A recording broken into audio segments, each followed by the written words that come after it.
guys, and welcome to an episode of Cleveland Moto podcast number 360. Far. Yeah, you like that? That was nice. That was good. Yep. It's my first drink of the day. Phil's hot. Yeah, I'm hot. But it's but I think it's the headphones are hot too. So big goddamn deal for our podcast listeners. We have two kind of big important things. One is Tom is here. Yay. So Tom Pennington is here from New Orleans. Yay. And we're going to get into why, Oh, great. It's going to be one of those Fuck episodes. that, Tom. We are not going to let that shit slide by. That is... Hey, did you ever go to Jazz Land Amusement Park? Well, no, Jazzland's been gone for a long time, and then it was Six Flags before Katrina, and then after Katrina, no, I have never ever gone into the abandoned amusement park in New Orleans East after Katrina at all. Never. Well, no, I just wonder if you went before. Oh, no, I haven't. Oh, okay. I never had a chance. I just watched a movie on it, and it was very interesting. Yeah. No, I've not been out there. I've been by it a bunch of times. No, I'm just saying. Hey, look, it's background. We get it. A lot of information. I don't know anything about that. Right? I don't know anything about Louisiana. It's shaped like a boot. It is shaped... It's a boot time, right? Aren't you guys underwater? Boot. Most of the time, yeah. I mean, isn't the land, the city built like below sea level? Yeah. Yeah, no, it's, I think the curvature of the road that runs in front of my house is 3 feet above sea level. Really? Yeah. Dikes and levees. Yep. That's the bywater. Honestly, that's AMA Vintage Days is what you're thinking. What else do you really need? This isn't the Misfit Garage podcast. Hey, I didn't say that. That wasn't me. Hey, Liza, that wasn't me. Yes, it was. And to that effect, Yes. because now we're all back in the same room again. As we said, it's the Cleveland Moto Super Spreader podcast. To my left, Oscar? Spread them. and to his left, Sleepy? and to his left, Chris Smith. that would be stereo center for anybody. And then to his left, Steve Hoffert. and to his left, Johnny Mac. and to his left, Darren KROMKE. and Tom Pennington. God damn it, we all sound good. Yeah, this is a big old fucking... Yeah, just logo. wait. Yeah. This is a grade A gaggle fuck of people. It'll get worse. Don't worry about it. It will get worse. I like it. Hey, just so you know how fucked up we are. Yeah. Most of the podcast shit that you can buy has 4 channels max. Yeah. Because most of the time people are like, any more than 4 and I can't tolerate the conversation. Yep. We're like 19, not a problem. Bring them in. We got this. It is, I mean, and if you do listen to motorcycle podcasts, which there's a fuck ton of them out there now. But most of them are, and then I rode across Alaska. The NPR style? And I cannot believe how many times I've been to Coos Bay, but I'm going again next year because I got the next year model of that bike. Yes. Now, and by the before way, we discuss that model of bike, you're happy with your choices. I'm taking No, care I'm of that. I really regret and resent buying the BMW. And if I had it to do all over again, I'd buy the BMW again. But that's just because I can't buy anything but a BMW. Right. What model do you regret? Everyone? All of them. the funny thing is when they're going to get into, and I do listen to too many podcasts, but there is inevitably a point in the discussion where somebody will sit there and say, I hate to disagree with you, but the Tour Tech was actually far better than the SWMO Tech. And I'm like, fuck it, never listen to this shit ever again. Not once ever. And that's you want me out of your podcast, you want me out of your listening audience, it's great. Literally sit there and have a dick measuring contest about luggage I can't afford, right?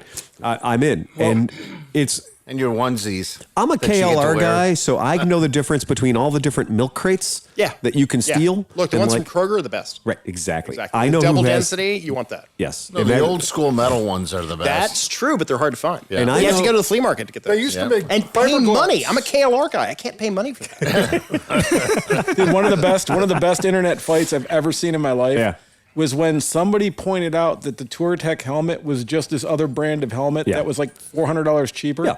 And they showed that it came from the same factory and everything. Yep. And these guys are like, no, they would never do that. They're all Tong Hao Sing. Yeah. Yes. THH. THH. Yeah. And this is one of those. If you're not wearing a shoe berth, you're wearing nothing at all. And the C4, though. If you are, it feels like you're wearing nothing at all.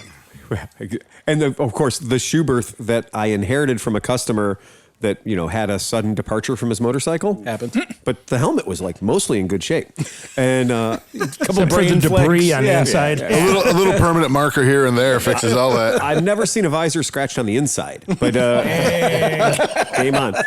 But in any case, I was like, what? Look, you guys know me. I am Cheap. Scottish. So, right.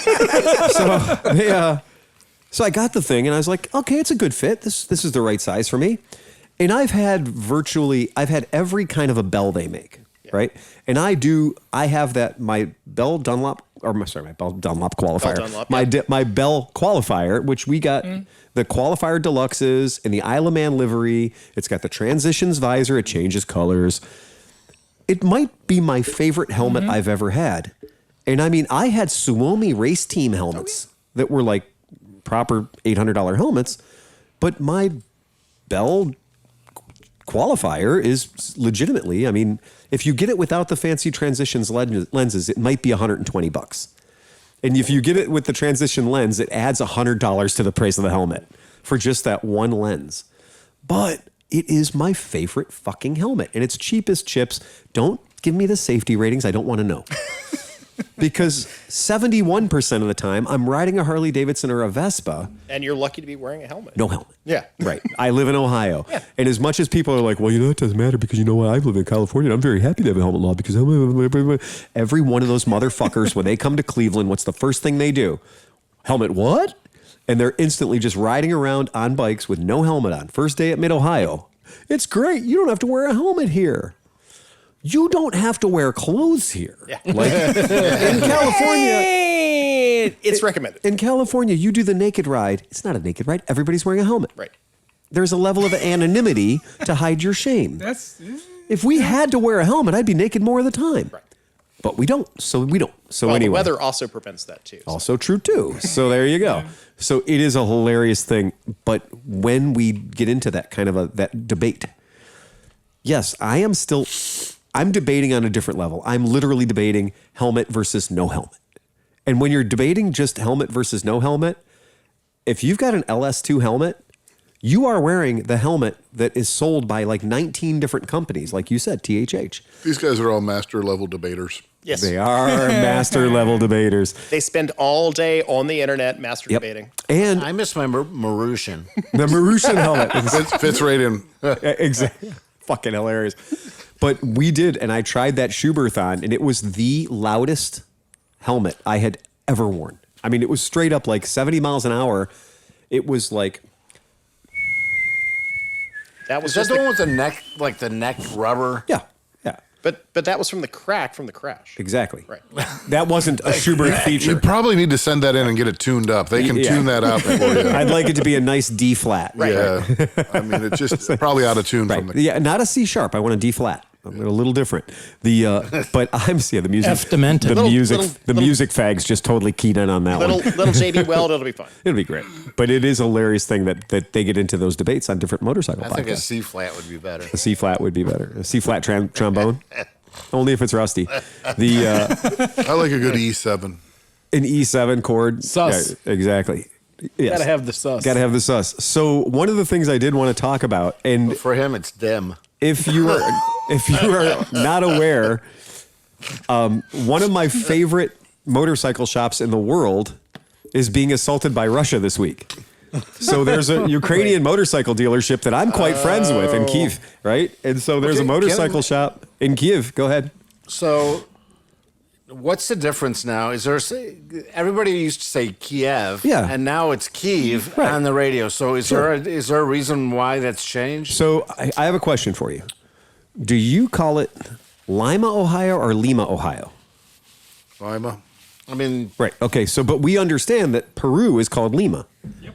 So where you live gives you permission to call your shit whatever the fuck you want to call it. All right. I got a perfect example. Example. Hang on 1 second. Yeah. All right. Cairo. Yeah. Now, where did A.D. Crawford live? Cairo. He lived in Cairo, like the syrup. Just like the syrup. So this is exactly why it's now Cairo, right? Yeah. And so, we in our childhood growing up, we were told it was Chicken Kiev. I don't care how you pronounce it where you live. Right. You pronounce it how I live. How I live. I thought there was a debate like that.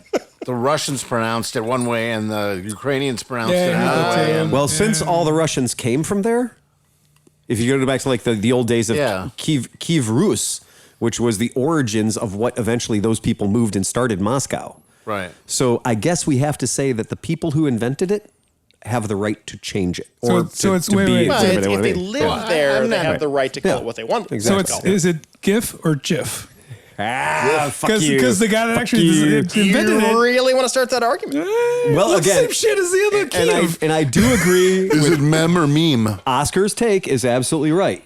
Because the gentleman who invented the goddamn thing, the graphics interchange format. Graphics interchange format, right? Yeah. So he's the first one who calls it what?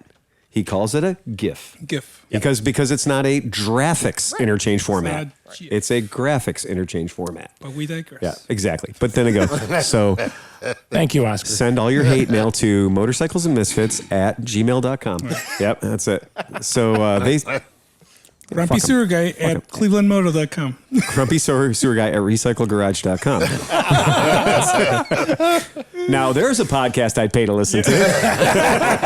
Oh, that would be a shit show if he goes over there. Fucking 18 rounds between Liza and Steve. Oh, And Steve's back on the sauce. Yeah, So that's just good. Right.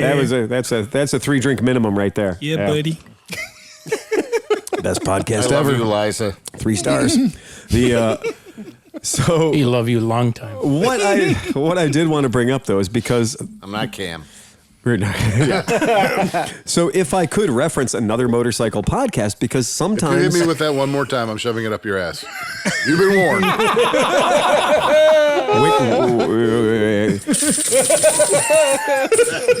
Isn't that how some personality proved This he suddenly has wasn't? become a different podcast, and you can see it on Pornhub.com. We're 12 minutes in. This is going to be a good one. No, exactly. Because we had, Porco hanging in front of us. Somebody dangled a piece of Porco in front of us last week. Oh, gosh. And so last week, somebody dangled a piece of Porco in front of us. So our podcast was a nice 1 hour, 18 minutes tight. Yeah, tight. Right? A tight 118 because we were looking at all the other people getting more drinks. Yeah. And we were like, like Porco's going to run out of liquor ever, right? Well, also oh my God, do you have blue liquor? My favorite drink is vodka. What do you have in vodka? Yeah. Or no, remember the waitress came over, she said, "What's your favorite liquor?" And she's like, blue. Yeah. No, not what do you do? They did run out of liquor once when I was there. They can't possibly. Not all liquor. I was gonna say, not all liquor. They ran out of a specific liquor because I asked for a Roman twist. Right. And they said, "This is the last one we can make you." Right. We ran out of because the Tia Maria coffee liqueur. Yeah. Look, the only reason why she said blue is because nobody can pronounce curacao. Exactly. Somebody help Dan out here. He wants to try. I would like some of your I'm red assuming this curacao. was- Yeah, see? It comes in all the fruit flavors of it's Skittles curacao. I'm in. Was this brown liquor down here brought by Tom Pennington? What's that? Or- No, I did not bring the that's blue liquor. Dan I brought all the Okay. beads. Okay. Literally bringing liquor to this podcast at this point is like bringing sand to the beach. Dan needs Right. I know the whole. some ice. Fucking mental. But Tom did bring a lot of butt beads for us. So He that's brought Oh, yeah. all of, and so now I do want to talk about that because the first thing we are going to talk about is occasionally a blind squirrel finds a nut. And the Motorcycles and Misfits podcast have this gentleman named Cat McLeod, right? So Cat McLeod is he's a straight up From the mensch. Glam McLeod? So, well, yeah, I'm sure. But what he does is he does these very fancy motorcycle tours.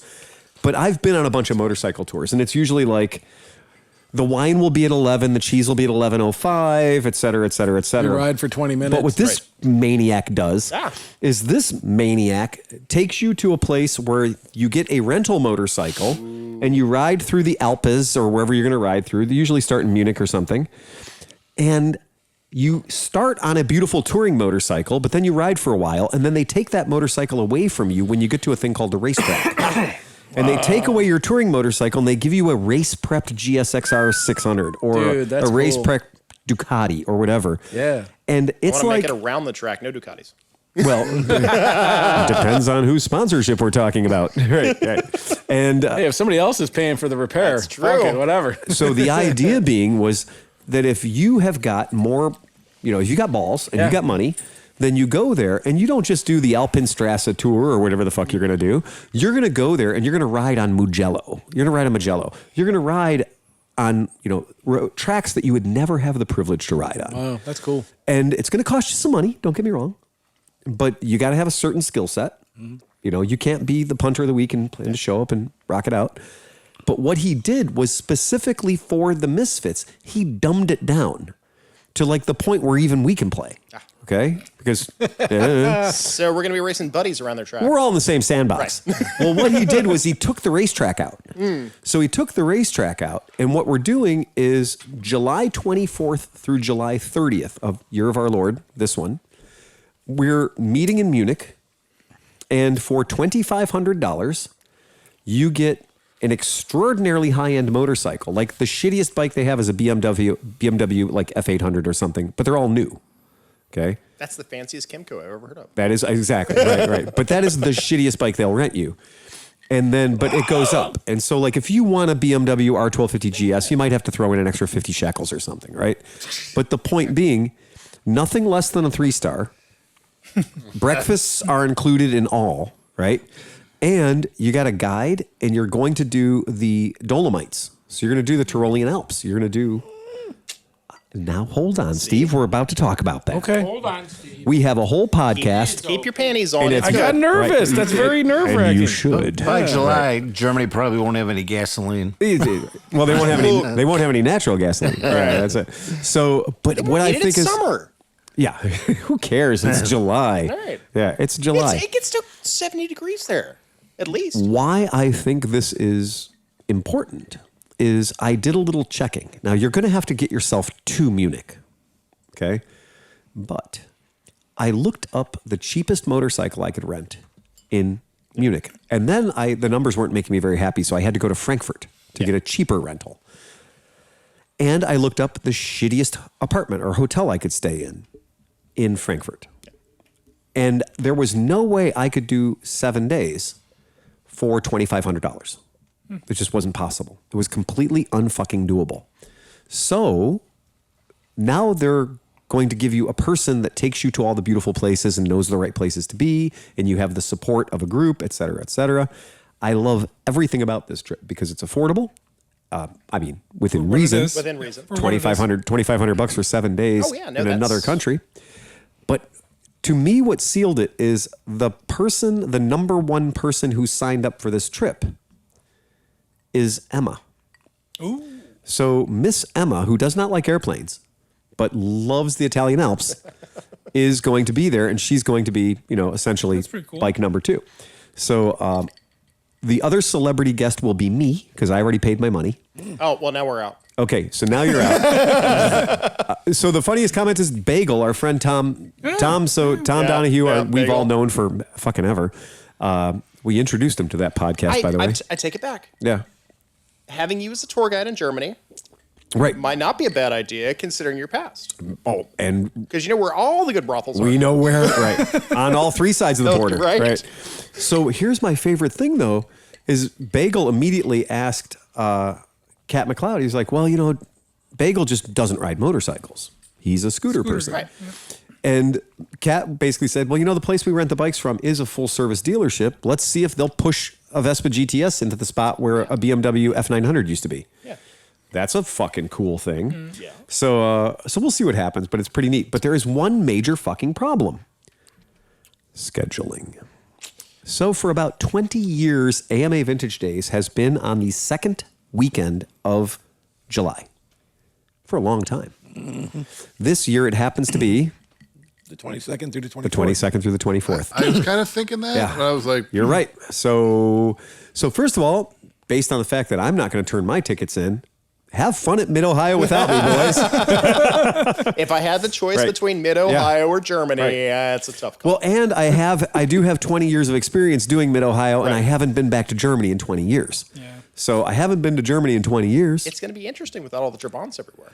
The road has got 100% less Trabants on it, right? So there's 100% less Wartburgs. Oh, there's gonna be some geek there that's gonna have one. There'll be like one guy. That. Yeah, there'll be one dude. But yeah, there'll be him. It's his long lost brother. Yeah, it'll be the only Lebanese guy there in a Wartburg. He would be driving a Trabant Chouchet. But it's converted over with a Prius drivetrain, so exactly. it's all good. And it throws rocks at people. I'm fucking thrilled. I couldn't be happier. So that's it. And if you guys want to know more about the tour, his name is Cat McLeod. Yeah, hurtful. And I do like to say that the spelling of McLeod is exactly what you think it is. No, it's Leod. So Leod Motorcycle Escapes. So they do track and tour, but this particular tour is called the Misfits Training in the Tyrolean or the Dolomites or whatever. It's fucking cool. But you can also do a trip where if you want to have a passenger on the back, then the price goes down to $3,300. So for a couple. So for you and your plus one, and your pillion. So you and your pillion together make $3,300. That's a significant savings.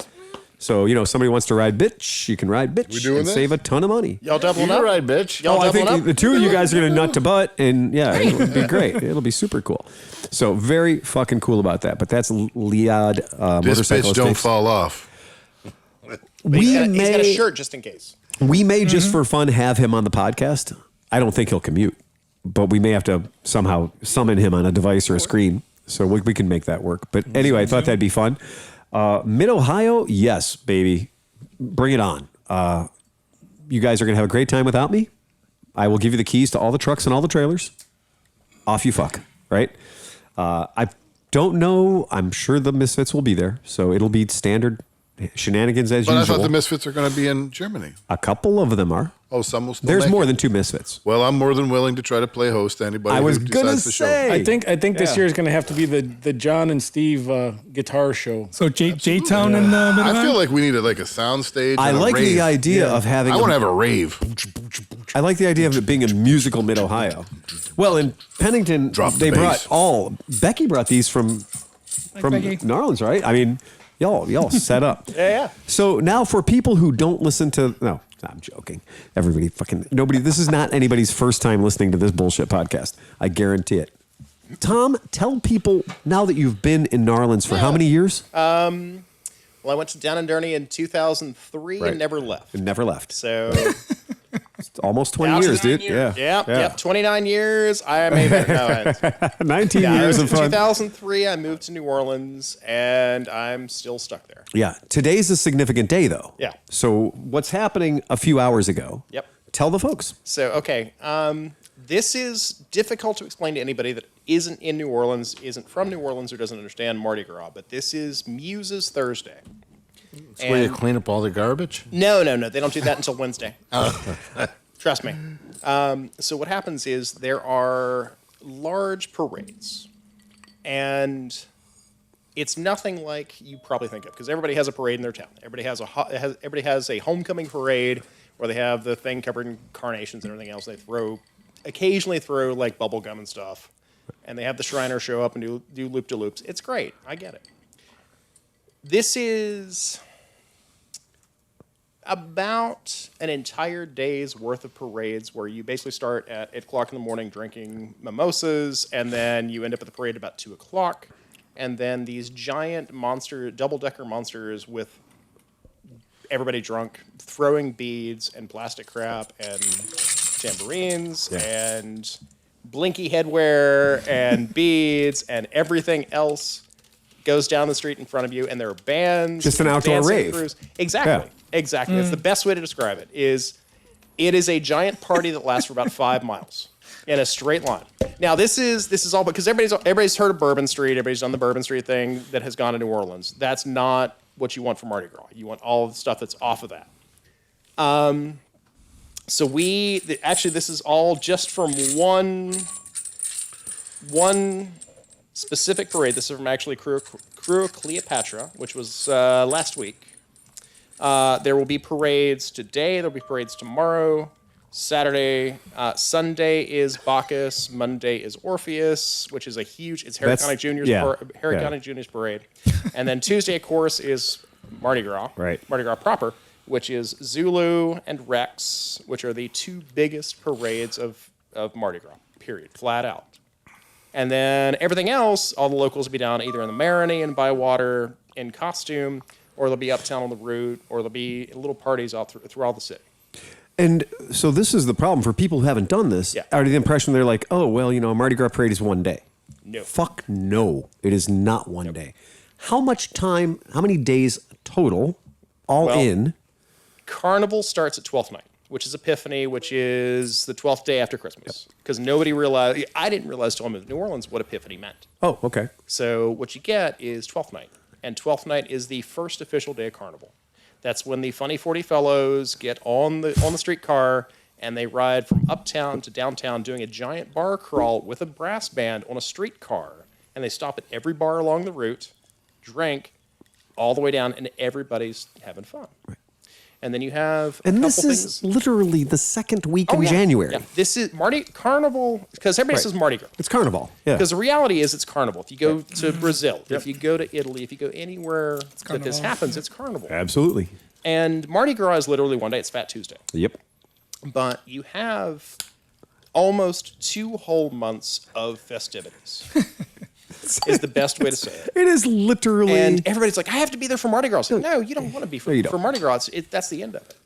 You want to be there for, okay, I've walked in Tux, I've walked in Muses, I've walked in Druids.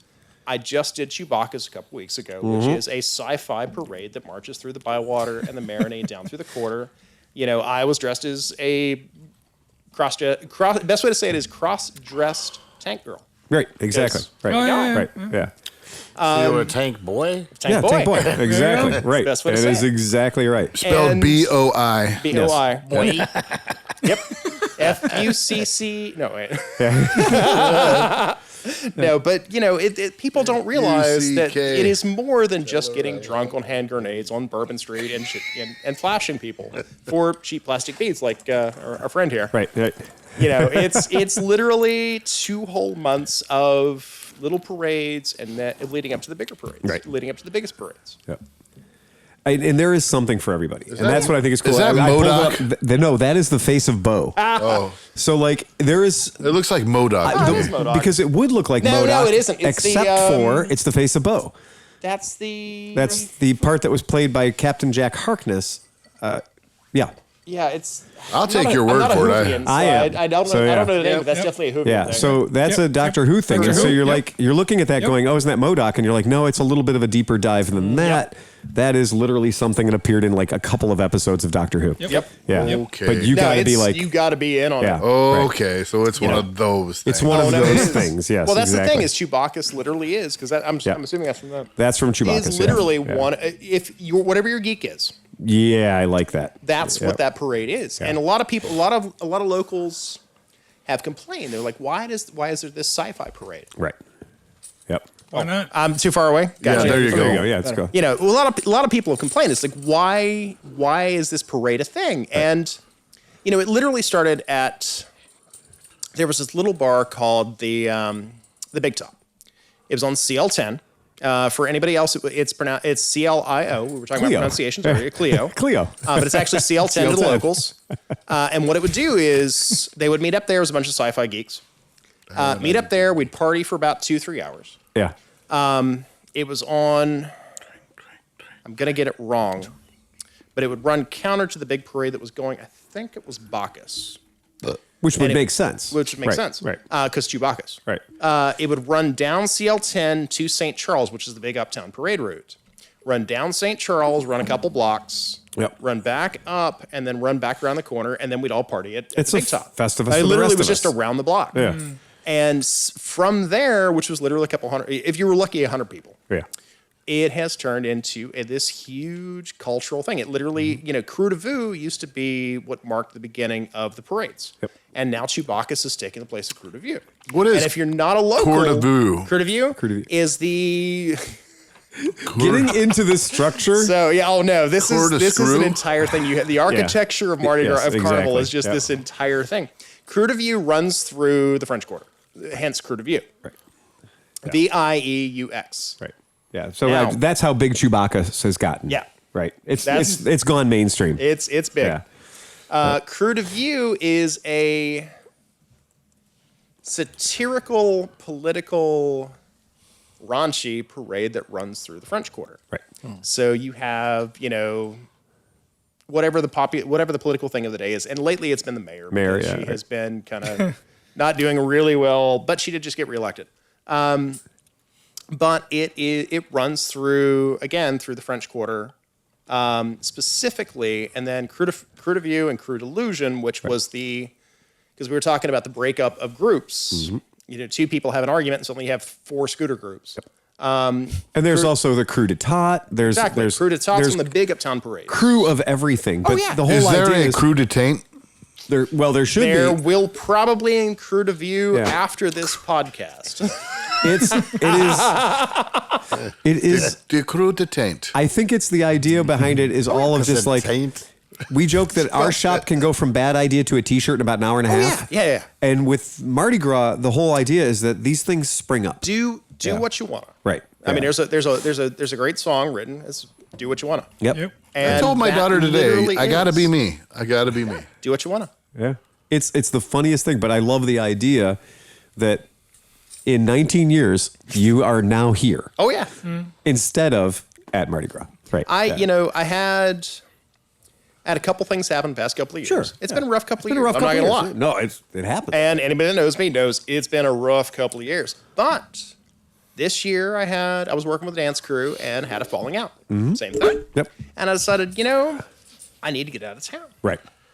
All the locals tell me, now natives. Yes, now natives, right. All the natives tell me, it's Exactly. like, look, Mardi Gras is a perfect time to go on vacation somewhere the hell It else. is. Yeah. And completely. They told me, this is, get out of town. And I'm looking around. I had this falling out with this crew. I wish them the best. Are you starting your own crew now? I don't know. Like, that's one of the, I'm working with some other people on a Sky thing crew. specifically for Chewbacca's. Right. The Chew crew? We're going to work on some stuff, yeah. Well, it's, what is it? The Tubuku crew. The Tubuku crew. The Crew Buku. Oh, God, I cannot remember what the acronym, basically the acronym is COX, but I cannot remember what it stands Tubuku. for. Well, KOCKS. Okay, yeah, But right. it's all about kitschy movies. That makes perfect sense. It's amazing. It's actually a really nice group of people that are no drama. Like, the entire thing is we don't want any drama. Right. And do you see this like degenerating into like a parade for each individual? oh yeah, Right, exactly. So Right. eventually, Well, no, everybody will have that's their what own most parade? parades are. Is like a parade of individuals that have decided to group together. Well, I'm just saying though Well, that you have to, eventually because you'll the have police- like yeah Because one the police services in New Orleans are really horrible. I think after the podcast, we should have a little parade. right down the quarter mile. Unfortunately, I did look it up, and Crew Buku has already been taken. It's Crew Buku 702. Take it one step further. And the funny thing is, they're not even in Louisiana. No. They're in Nevada. Yeah. So they're But look up. I'm not gonna lie to you. They're in Las Vegas. What is it called? The last year, because we couldn't have Mardi Gras because of COVID. Right, COVID, yeah. They did houses. Oh, yeah, right. And that has become a thing, not just in New Orleans. It's become a thing all over the country, All over if the not country. all over Yep. the world. Yep. And so you have houses here that are going to be dressed up for Mardi Gras. Absolutely. There'll be Mardi Gras parties in houses. And There's a bar crawl Mardi Gras Day here.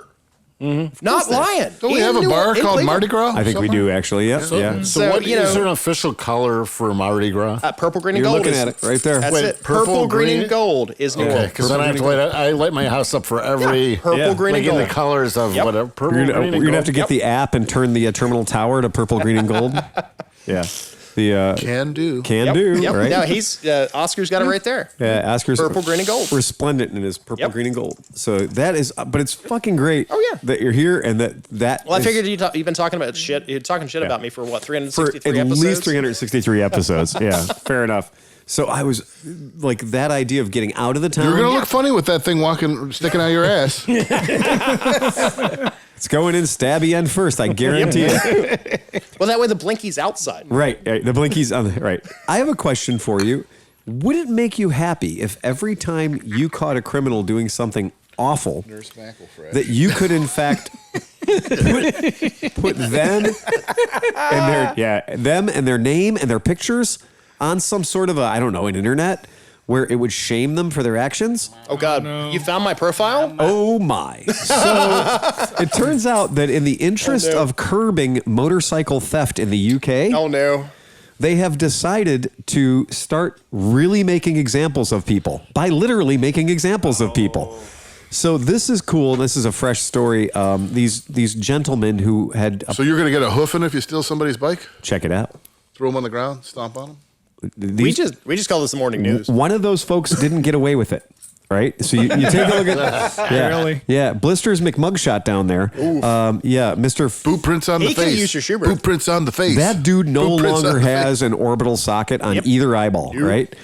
2 men have been jailed after they crashed the stolen motorcycle they were riding. So a 2-man rig is like, we're going to go up and... They were going nuts to butts. It's a team, right? Driver and a shooter. Yep. Yeah.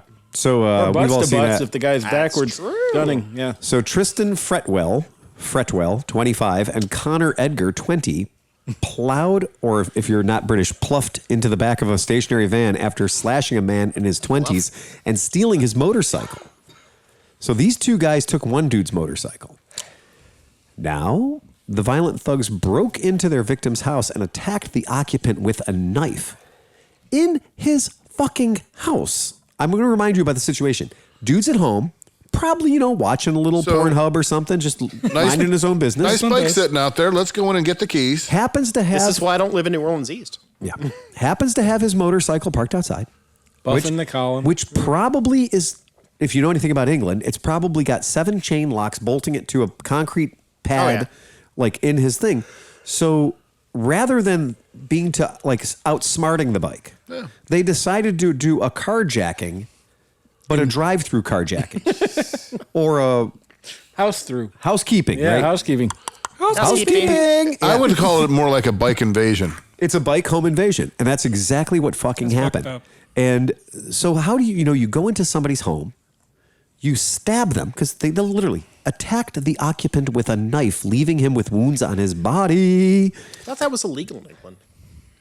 Again. Right.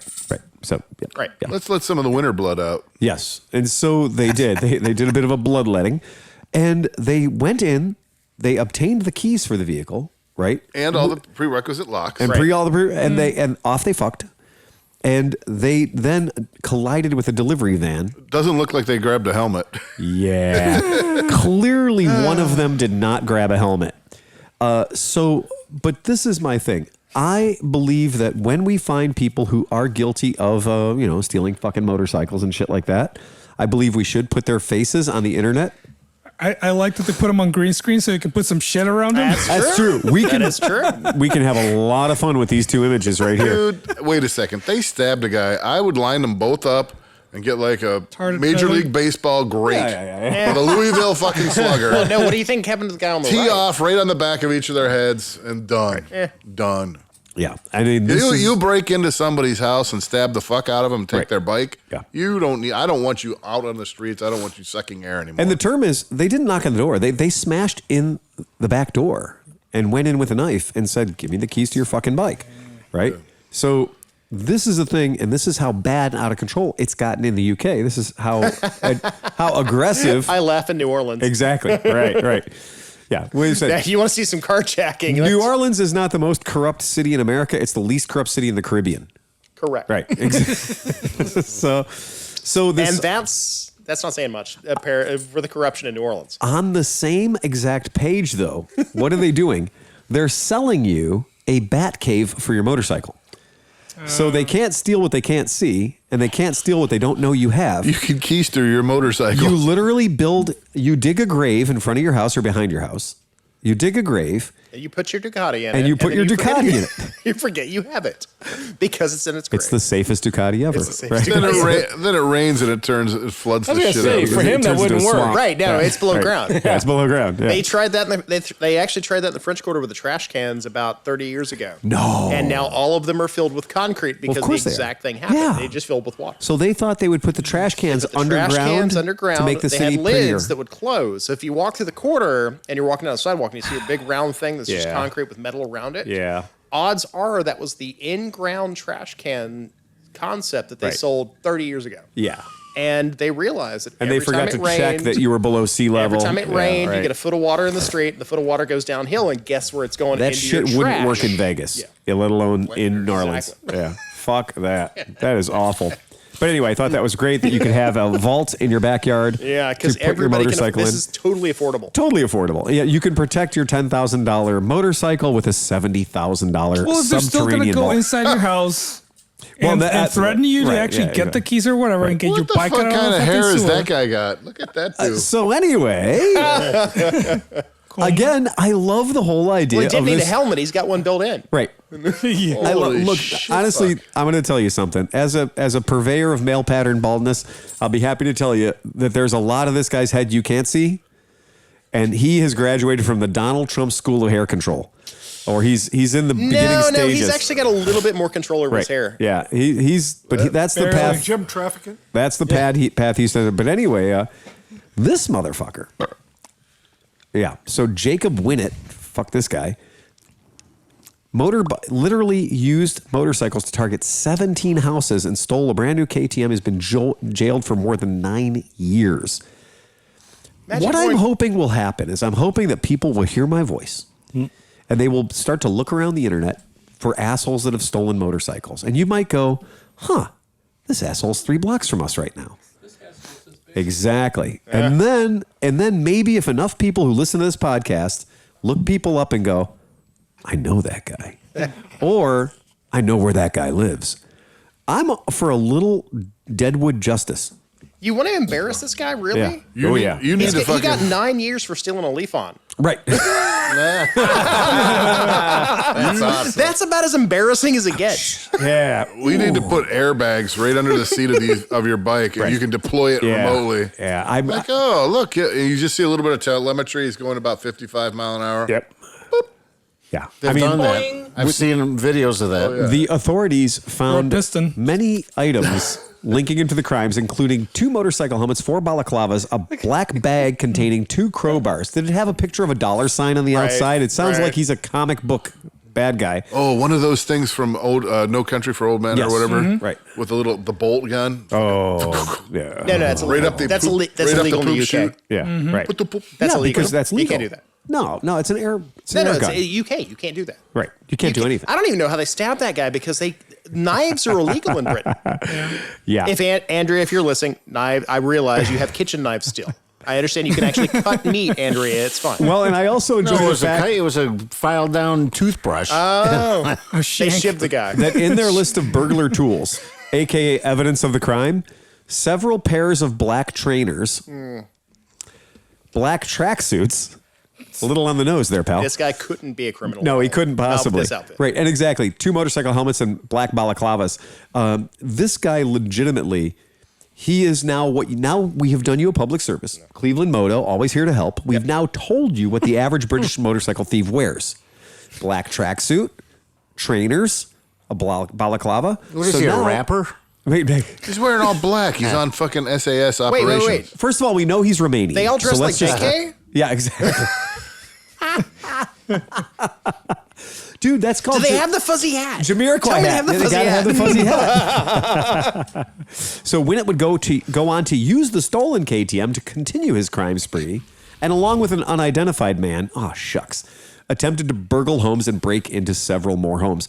So and now wait, there's more. Did he go around taking everybody's hamburgers? Yeah. Rubble. I'm going to remind you that this is a commercial website that people go to, and they are giving up their web space to list all of the motorcycle criminals. Shame. I fucking love it. Look at this rogues gallery of assholes. Jesus. Like this group. Now, on one hand, they are the United Colors of Benetton.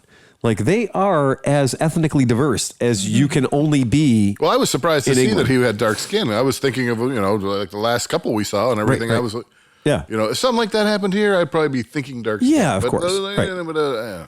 That's just me. Sorry. I'm from West Virginia. Most of the crimes committed by white people. Yeah. No doubt. These guys stole That's a $500,000 horrible pounds of shit on the West End. Right? Scabs on the face. Yeah. Right. Teeth missing. Yeah. Look at this guy.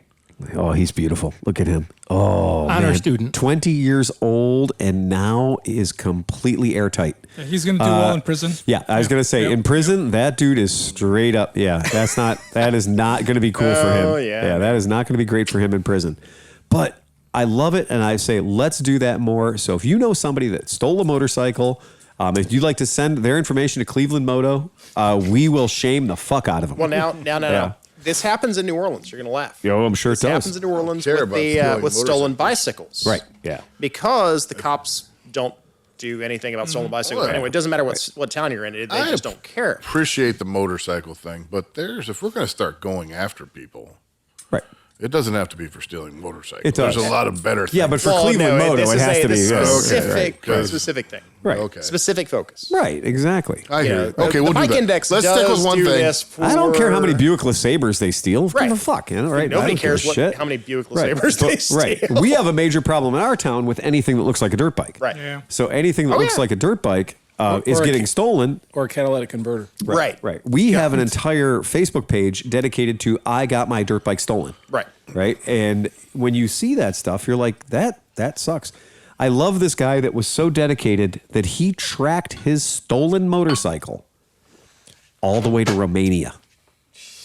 Dude, hardcore. He literally tracked his motorcycle that was stolen all the way to where it ended up in Romania. Well, they needed it to pull their gypsy wagon. Again. But again, it's Europe, so that's like he had to go to Parma. It's not really. Read that story, though. Yeah. It's not Which one? really that difficult. Oh, stolen bike. Read it. It's not really that difficult to track a bike. I mean, you can buy a little. I mean, I'm thinking for the unit that I would install. Right. It may be $100, and then you probably have to pay like a cellular service for $5 for a SIM card in a month. There's been Apple AirTags in the news a lot lately. Yeah, that's the new thing. It's like, wow, check it out. I can stalk my wife. I didn't know that my car came with an Apple AirTag under the gas cap lid. Yeah. How cool is that? No, your shit's about to get stolen, dude. Well, you have to lose your wheels. Apple AirTag my TV in the house because I know it's going to get stolen. I live in New Orleans. But I mean, at that price point, I could tell you. Again, it's a 5-year-old LCD. They would look at it and go, "You live like this?" Yeah. You would have all telemetry on the bike, like when it moved, where it is at any given time, how fast it was moving. Like, you could real time track that fucker anywhere. And it has to suck to be a TV thief now. Because, like, how much are TVs worth? Like, $200. I think the last one I bought was $150. Right. And I'm like, I would have paid $2,000 for this 5 years ago. Right. Yeah. So now you're doing all this work carrying this giant fucking thing that's worth like $100. Right. Yeah. So, Chris, what did you pick up from the story about this man's stolen motorcycle that made it all the way to Romania? Well, he saw the price. So he says he saw the stolen bike being advertised at a knockdown price. He decided to fly out there, do something about it. So the dudes who stole his bike in Romania had it listed on Romanian Craigslist, which would be like Ulav's list. Well, there's the thing. Yeah. This happened with the high-end mountain bikes in Denver. Yeah. They tracked them to a bicycle shop in Mexico, and I think they're still trying to get the cops to do anything about this. But they literally, no, that's my bicycle. Right. Yeah. This happens a lot. Everybody who steals a motorcycle in Cleveland has a YouTube channel. They're all doing wheelies and stuff. Right. And so they're all doing wheelies, and they have several YouTube channels. So you can watch, if your motorcycle's been recently stolen, you can watch the YouTube channel and be like, there it goes. And sometimes it has different colored bodywork. Right. Sometimes it doesn't. But when you go to the police department and say, my evidence is their YouTube channel, where they have stolen many motorcycles, and here's their YouTube channel called like recentlystolen.com or whatever. And that's my motorcycle. How can you prove it's my motorcycle? Well, because my mom made that seat. She crocheted that out of her own, whatever. Whatever the case might be, there's this evidence that you have, and there's a video evidence or Instagram account or what have you, and the law enforcement around here still will be like, well, that sounds like an issue for your insurance company. Right. And now I understand why we need to have a set of public stockade, right? A public stocks where we can take the people out, put them in the stocks, throw shit at them. Yes. Right? Because Louisville. Light them on fire. if we know that the law enforcement is not going to pursue anybody over a $3,000 dirt bike, it all falls to property crime. Once a month, we take the top 10 for the public to actually care for. Our local police department. So you might as well fall. No, it's the same in New Orleans. Everybody always tells me, "What's the best lock you can buy?" I said, "You don't buy a lock. You just buy full coverage insurance." Right. Yeah. When you get a bike stolen, the last thing you want is that bike back. Yeah. It is in the worst condition it will ever be in its existence. You might as well burn it in a pyre. Yep. And collect the insurance. With the person who stole it. Instead of throwing tomatoes at these people, I think when they're going in their pack down like the shoreway, they should bring in those helicopters that clear like power lines. Oh yeah, just the change blades, and just take them all out. Here's the thing, though. I don't honestly pay to watch that. I don't honestly have a problem with riding dirty. Right. If it's on a bike that you bought and paid for with your own hard-earned cash. Right. Yeah. If you got some skin in the game, I do, but that's because you're going to hit somebody with like a car seat. And end up needing the insurance. I think it's a spectacle. And then it's going to be this entire. I think it's a spectacle that we can tolerate every other weekend. Right. Yeah, I do too. And still be happy as a society. This is what local racetracks should be doing. Is having a hot pad where you can look, just go out and wreck it. We don't care. Just don't sue it's us. an impromptu parade of motorcycles that shouldn't be on the street. Right. Okay.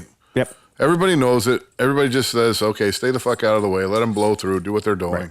Let's not get too carried away with ourselves. Right. Yep. Yeah, but when they get to the places and they start surrounding cars and fucking with them and doing all that shit, it gets a little annoying. Well, they've changed the law in Ohio, and as soon as Governor DeWine votes on the CCW law, the average person can just carry a gun, whether they don't need any. So can the average motorcycle thief. So, you know what I mean? So it can end like that. I found high points in the it back can of end really like cheap that. motorcycles. Right. Exactly. Right. Because what's cheaper than a stolen motorcycle? A stolen high point. High point. Right.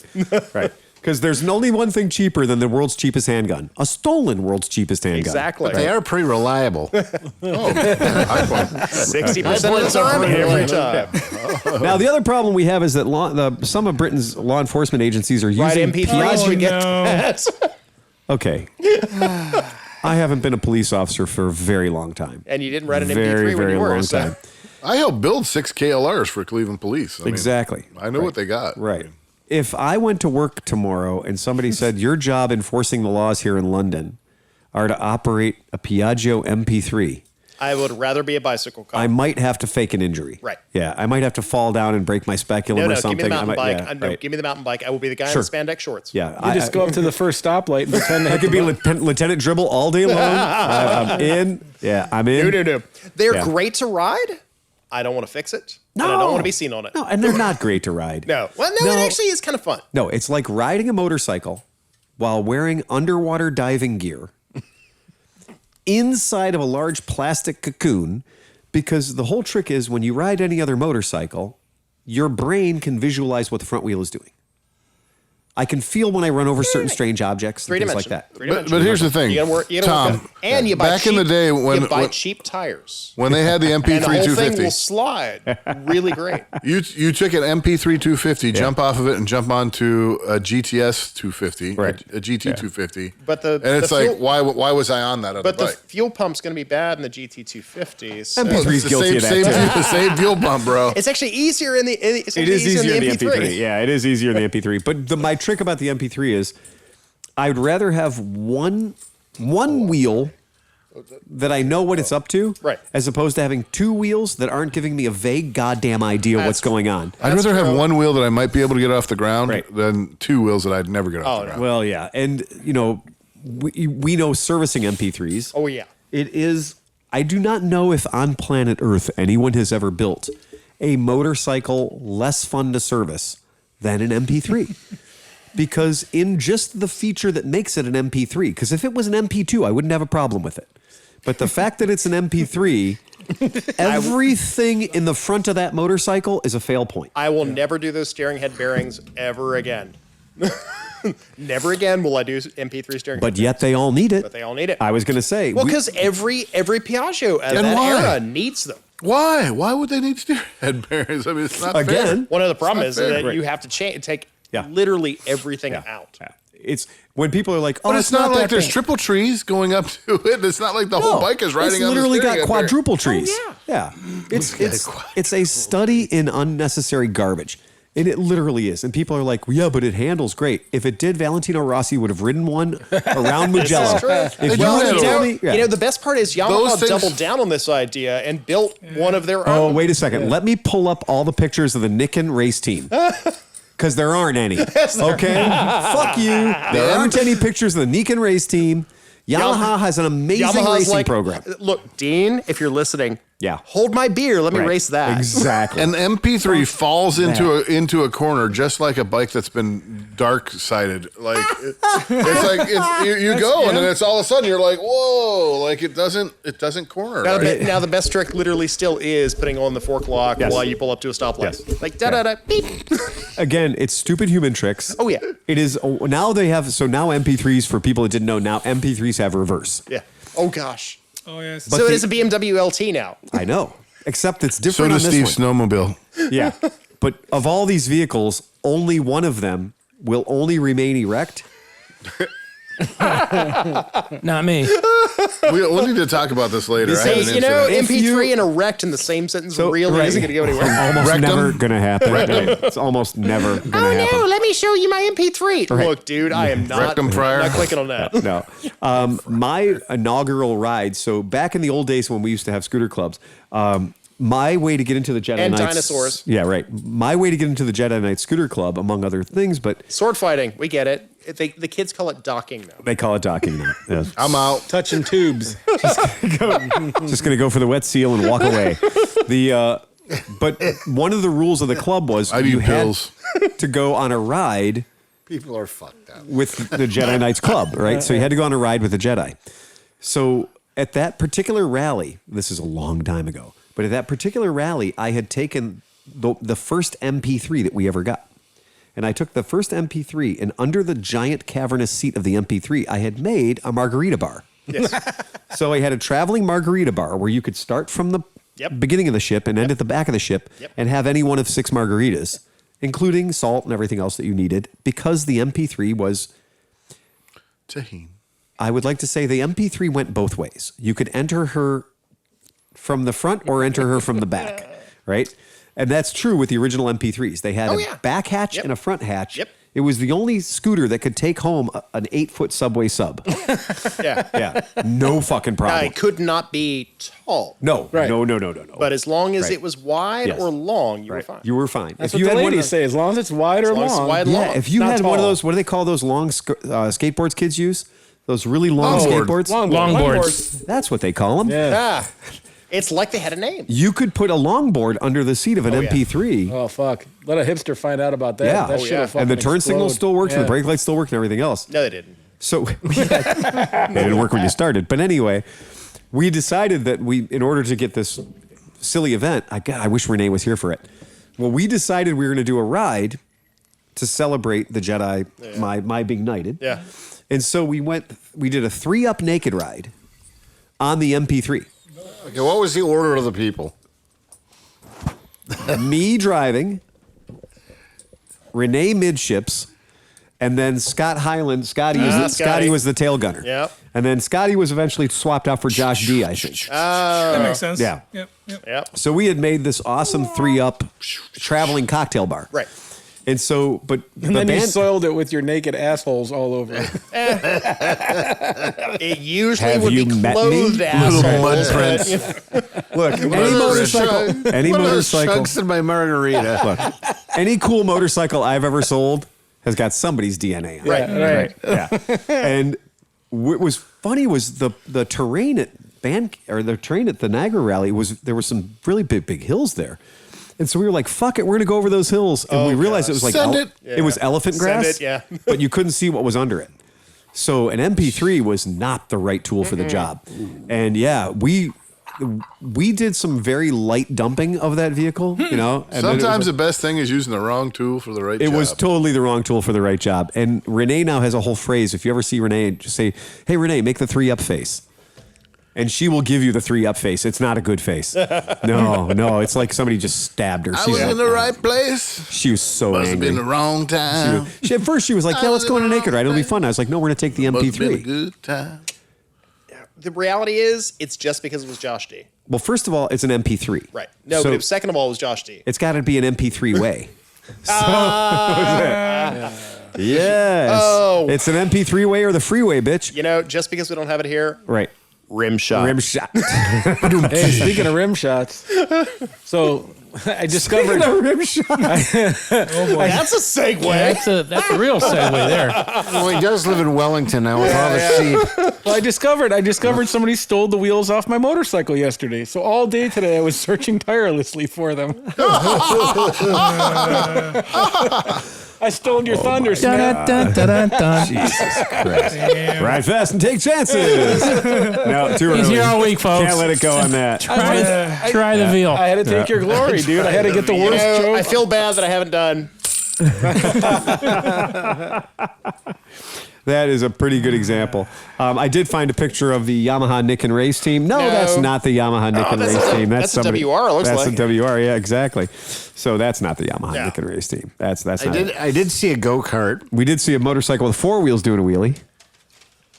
That's just for people who don't know how to wheelie. Now I do want to see Dean wheelie in one of those freaks. It turns out that's Tom Cruise. Oh. So that's Tom Cruise pulling a wheelie on a BMW. He looks too tall to be Tom Cruise. Well, do you know why? Because that's a BMW 310. Oh, that makes sense. Isn't that hilarious? Y'all remember Top Gun, right? Right. And that 1000cc Ninja heat? I mean, No. it was a 250 Ninja. Yeah, exactly. So it has a lot of scaling issues. But the fact is, I love the fact that that's Tom Cruise doing a wheelie on a 310.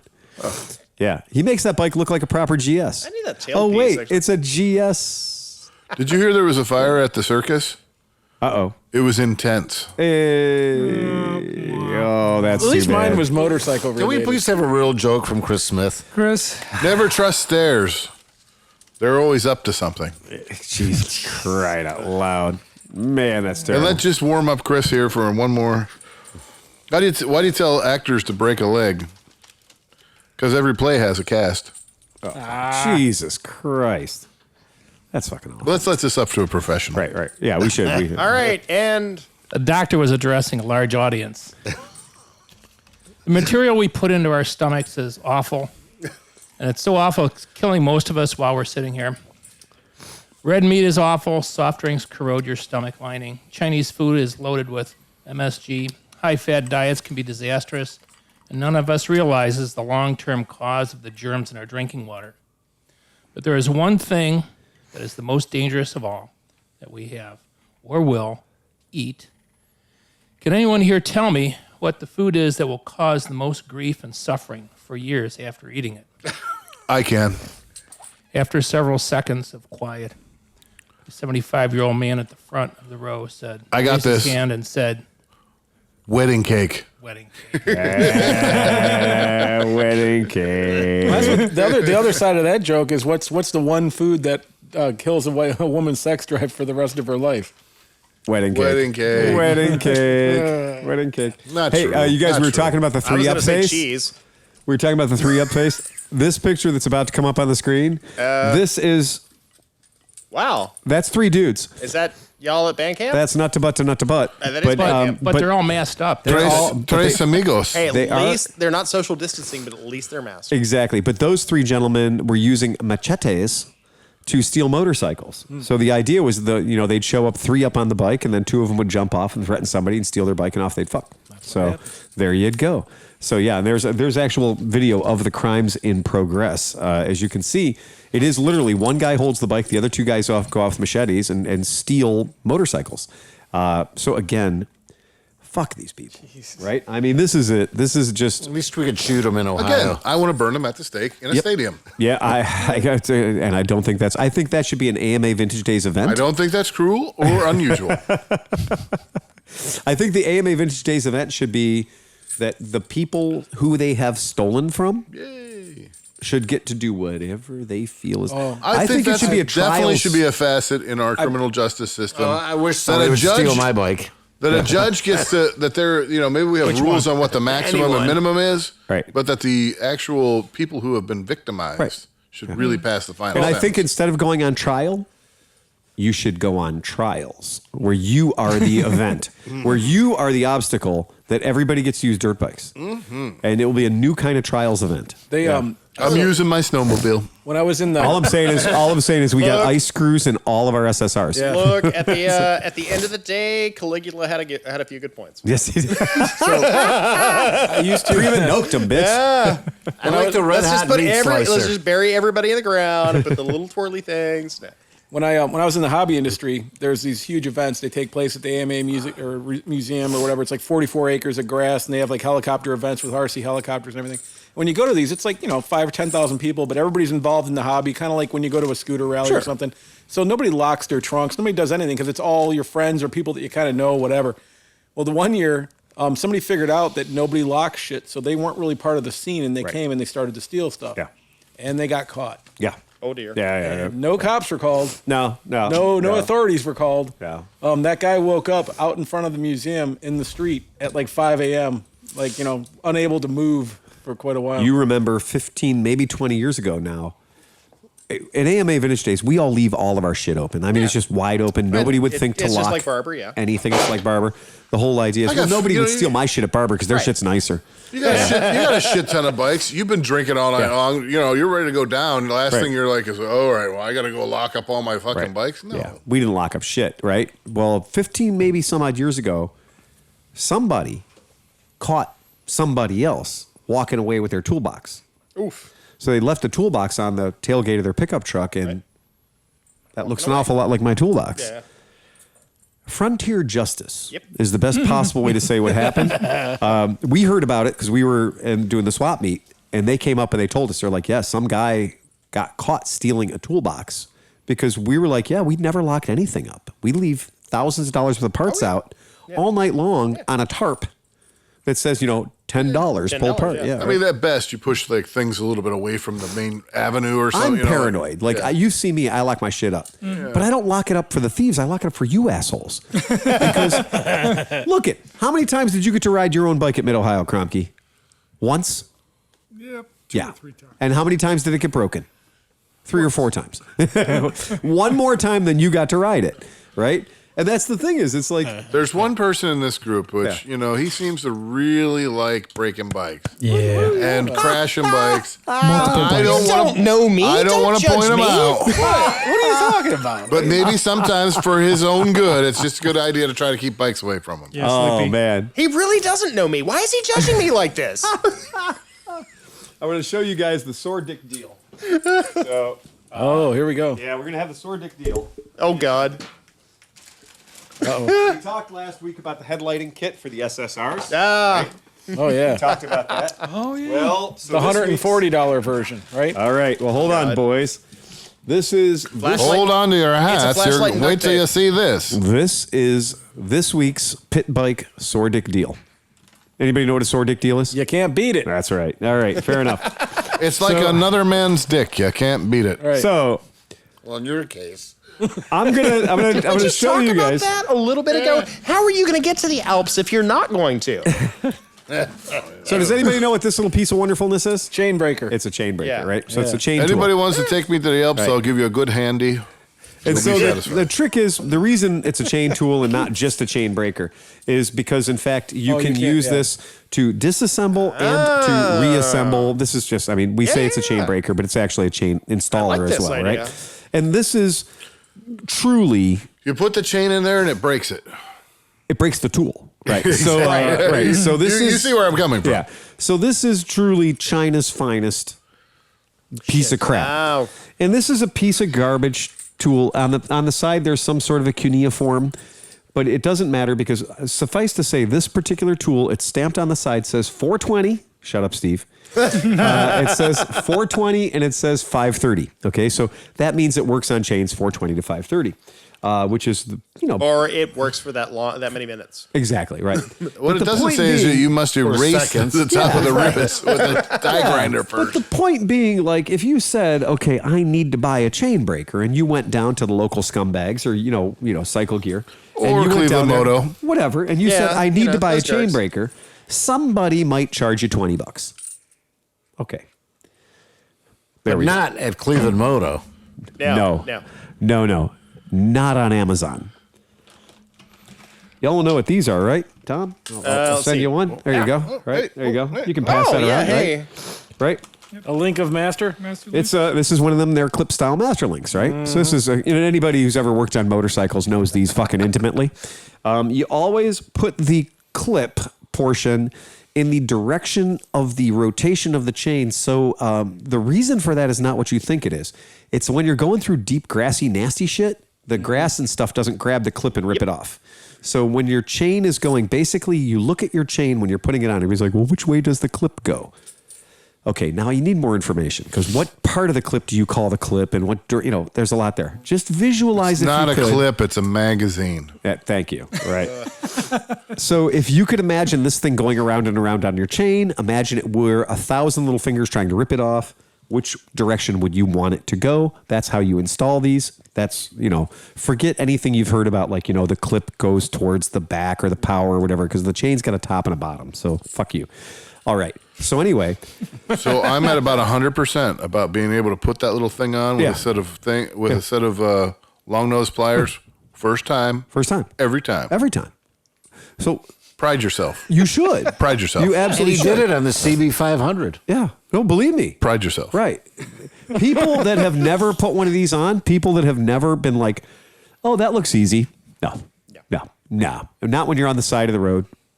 Not when it's raining. Yeah, fuck you. Well, you better have about 10 of the clips because they're going to be all night high. Now the clip goes flying through the air and disappears on the bench. Yeah. So if we gave you 5 of those clips, 5 of these links, 5, you'd be like, well, that's a pretty fair number to have in your toolkit. 5 is... Yeah. And that gives you 5 links. So if you've broken your chain, you've now got 5 master links to make your chain longer, to get you home. Because when you break a chain, nobody ever breaks the chain and goes, wow, look, that broke so pristinely and cleanly. This one link is going to fix everything. No, when you break a chain, it got fed into the sprocket sideways. It's got half your leg in it. Your case is now leaking. Exactly, right? So having a bunch of master links around is never a bad idea. So let's just say for the sake of argument that these are $1 a piece. There's 5 of them. And then you get this whole fucking bag of chain. So this whole fucking bag of chain, $420, has 135 goddamn links. Now, if you've got a pit bike, that's 32 links more than you need. See Exhibit A. Okay? So now you can take links off of this. Because unless you're just... I have a guy at work. Yeah. And he's very adamant about ordering exactly the right length of chain. Yeah. I order my chain 100 feet at a time. I tried to talk him into ordering too many. Right. But he said, nope. Now, I think it worked out for him. But I personally... It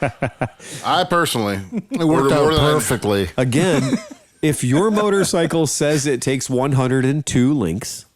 I'm happy that you have that kind of trust that you'll order 102 links of chain. I always order a few extra. Oh, yeah. Well, you don't know that somebody's changed the sprocket ratios at some point. That's the big deal. Right. So of course, you probably should be changing your sprockets when you're changing your chain. Exactly. Or maybe buy a whole kit altogether. But when your teeth are going backwards. Would anyone like to guess the price? Alibaba? Nope. I don't do Alibaba ever. This is $16.95. Straight from the Amazons. $16.95. From the Amazon, $15. You get the tool. You get the 5 master links. You get this $20. Good Lord. Drop the mic. That's going to last at least 15 minutes. Now, but here's my part that I have, because everybody says like, oh, you're going to drive one of those little Chinese pit bikes. You break the chain all the time. You break your chain yet? Nope. You break your chain yet? I've broken me. I was going to say. Yeah, we've all seen the bruises. Yeah. Broken your chain yet? Nope. Broken your chain yet? He doesn't have one technically. So break your chain yet? 300 plus pounds. I haven't broke my chain. Broke a chain yet? I don't have one. Oh. Now, no mercy. Now, I will admit, my bike's got more compared to the time early than SSRs, anybody's. because I sold SSRs 15 years ago for Christmas. Yeah. Those look to be so much better than the originals. They are. So the new SSRs in the past 2 years have had a change. Clearly, they've had a change. If the people sitting around this table haven't broken not one chain among 6 goddamn bikes, that tells you that they must be kind of cromulent. Well, no, and they're overloaded too. If the exhausts haven't fallen off, if the wheels haven't fallen off, like we sold these things for Christmas a couple of years ago, and I was like, they kept coming back. They were boomerangs. Yeah, absolute boomerangs. And I was like, I'm done with this. Right. You literally, I looked at it and I said, you started selling it, and I went, okay, if you started selling it, there's money here, and they don't come back. I ordered in 1 sample right? Yeah. And the guy who runs the company basically said, okay, I've imported 93,000 motorcycles. Yeah. But if this is going to make this asshole in Cleveland happy, I'll send you a bike. And he says, I'm counting it against your order because don't get the impression I give shit away for free. Right. Right? So we got a bike in and we went over the fucking thing. I mean, we fine-tooth combed that son of a bitch. And then I ordered in, a whack. I ordered in a small whack of them. Right. And I ordered in a small whack of them and they were predictable. And how you build a bike, when you build 10 bikes, when you prep 10 bikes and they're all the same. Yeah. And they all go together and there's not weird different parts and shit.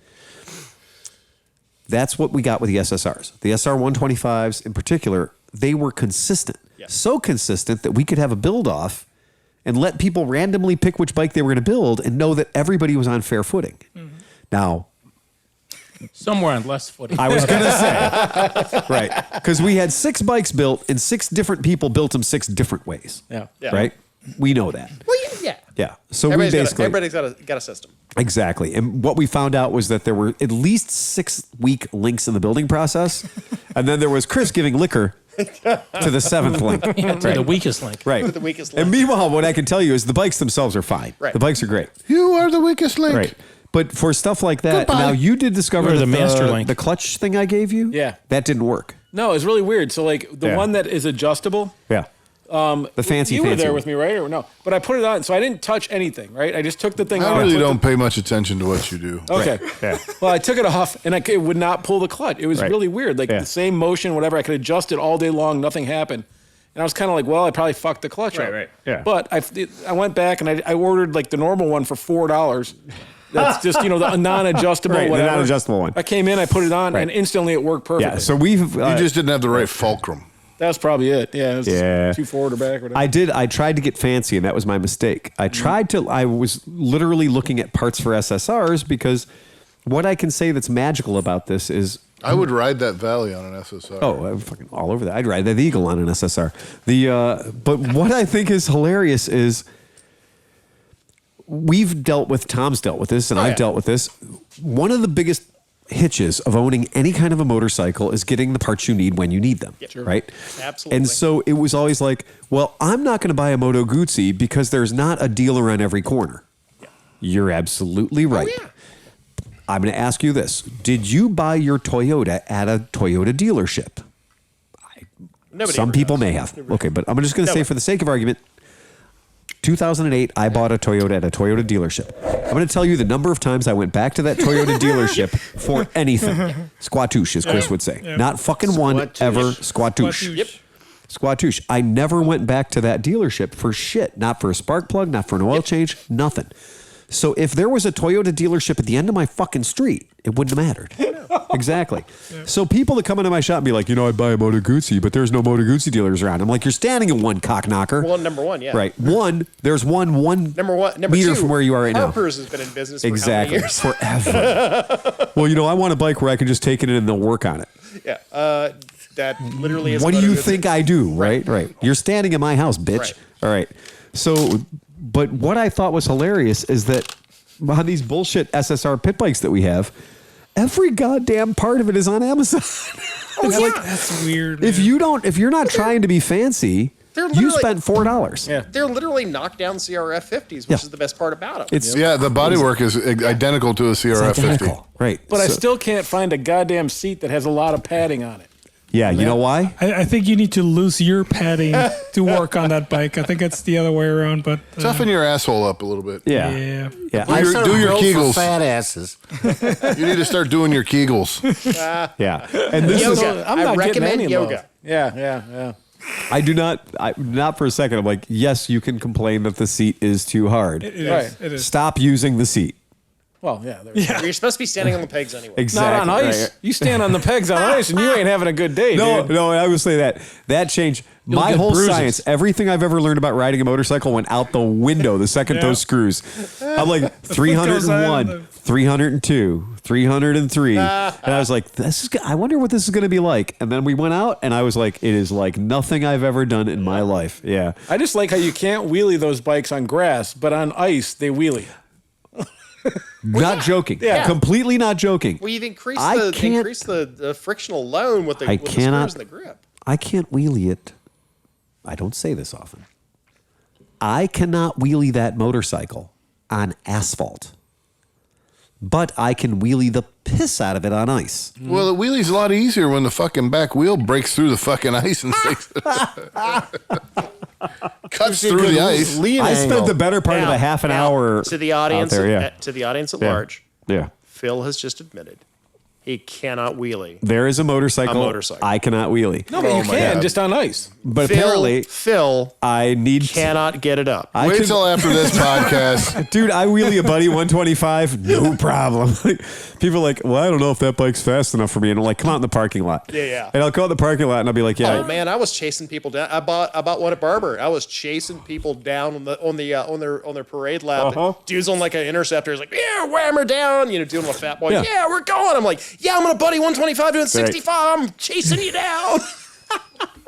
The Buddy 125 is arguably the highest performance motor scooter ever built. Yep. Because yes, there are faster scooters. Oh yeah. And yes, there are scooters that handle better. But there is no scooter in the world that gives less fucks than a Buddy 125. A Buddy 125. You can throw it at anything. It's like, yeah, I'll take it. A Buddy 125 will corner all the way to the point of impact. Oh yeah. It's so good. Like it is, and then it will get up. Put a couple of Bridgestones on that thing, man. Take it to a track day. You cannot get a better bike. I'm not joking. I found a picture of a girl riding a Buddy in Taiwan, maybe? Oh, gosh. In pink racing leathers on a pink bike? I'm in. If it's in Taiwan, it's a boo-boo. PGO, my boo-boo. You had me at Taiwan. Yeah. It is the my boo-boo. It's a boo-boo race bike, man. Boo-boo race bike. And I was so blown away, but I watched her videos about, like, you know, this chick. And in watching her race and watching her corner that bike, I'm like, this is one of those ones where you're like dragging an elbow. She's straight up dragging an elbow. Yeah. On a fucking Buddy scooter. Do they have a brace from the head to the seat? Nothing. No, it was pure, just like they are, Velveeta. Like, you know, if this bike isn't cornering hard enough, flex the frame. It's got a hinge right in the middle. Do you think we can get Smallwood on one? Oh my God.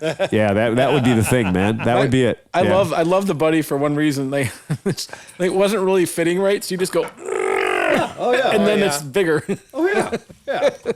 The anytime we've ever had somebody total out a Buddy, or you know, whatever, or you know. Do you still have the surfboard? Yeah. Oh yeah, it's in the back. Yeah. So like we have reoriented many Buddy scooters because we got to the point where we were like, okay, we'll put a tie-down strap over there. All right. John grabbed the handlebars. I'm like, I'm gonna get on the tie-down strap, and we're just gonna click, click, click, click, click, click, click, click, and basically you go like 2 degrees past the point of deflection. Yep. Let it sit there for 30 seconds, and then it just shrinks back to the right shape. Metal has memory. Metal has memory. It is fantastic. I mean, as much as we joke, it's plastic deformation. Yeah, we love that bike around here, and so but F demented. Yeah, well, it's very fun to see that. But our SSR 125, it was starting to make me feel really bad, and it was making you feel bad too, because between Sleepy and I, we were like, we spent on any normal motorcycle 1 clutch trying to make it wheelie. We were out there for 1 whole clutch, and we couldn't make it wheelie. And we tried. I got that thing on the ice, and all of a sudden it was like, go! And I was like, what the fuck? What happened to you, son? I got my brother so hard because I was over at Bruce's house one day. My brother was over there. And I was doing my, let's do some hole shots. So I was doing hole shots, and I got it, I did a couple wheelies doing a hole shot and everything. And I'm like, here, try it out. You don't have to worry about nothing. You just looped it. Oh, you did? Like, give it the beans. It's fine. Give her the beans. Your brother was cool, though, man. He ended up on his ass. Sleepy was telling us a few weeks ago about a motorcycle called the Brixton from BSA. Yeah. Yeah, right. Okay, so look up the screen. So look up the screen, guys. So it turns out BSA is back. No, that's not BSA. Well, hold on, guys. Hold on. They've copied everything. Wait a second. What's going on here, boys? There's a lawsuit waiting to happen. Wait a second. Hold on. There's another name nobody's seen in 20 fucking years. Where trademarks don't matter. No, I've seen it right here. Oh, the new. I think that was like one of the first bikes I sold. But okay, see where we're going with this, guys? Oh gosh, what's going on? CF Moto bought everybody. Jeez. Hold on. What? Wait a second. It gets better. Who's dealer? Oh, look, the dragster's back in pog form. We've all been waiting 30 years for no dragster. And for those of you guys who are truly fetishist, you'll see the Elio, you see the Eli, right? Okay, so what this is, so for people that are not weird fucking deep dive assholes like I am, so this is called KSR Group. And KSR Group is basically if you have a great idea, or if you have a moderately bad idea like a Taljet. Thank you. Or remember back in the day, right? Yeah. So if look, we bought Aprilia. It's great. Exactly. Right. And so I guess the best way to describe KSR Group would be like if you said, I'm going to make a brand new Shelby Cobra, but they're only going to be electric, and they're going to be 1,200 horsepower, and they're going to be made of the best shit in the world. I need somebody to distribute them. Call KSR. So KSR... And if Carroll Shelby were still alive, he would produce the frames for it that he obviously has had in the back of his barn for 60 years. So here's the crazy thing. So I'm going to go ahead. We're going to pull up the Malaguti motorcycle just because why not? Because we're fucking weird. So because we're weird anyway. So when we talk about like the next chapter starts here, but the story of Malaguti, one of the great Italian motorcycle brands, began in the 1930s in Bologna, home to some of the finest cars and bikes the world has ever seen. However, being a dealer for Malaguti in the United States in the late 90s and early 2000s was one of the worst decisions any human being ever could have made. All right. Because the ones that were more than 49 cc's were just essentially Kymco's. Right. With different bodywork and things like that. And it was a Kymco built for Malaguti, which is not unnatural. Kymco has done that for everybody. Yeah, I mean, everybody. Is that RST 125 a two-stroke? Yes. Okay, I'm into it. Okay. All right.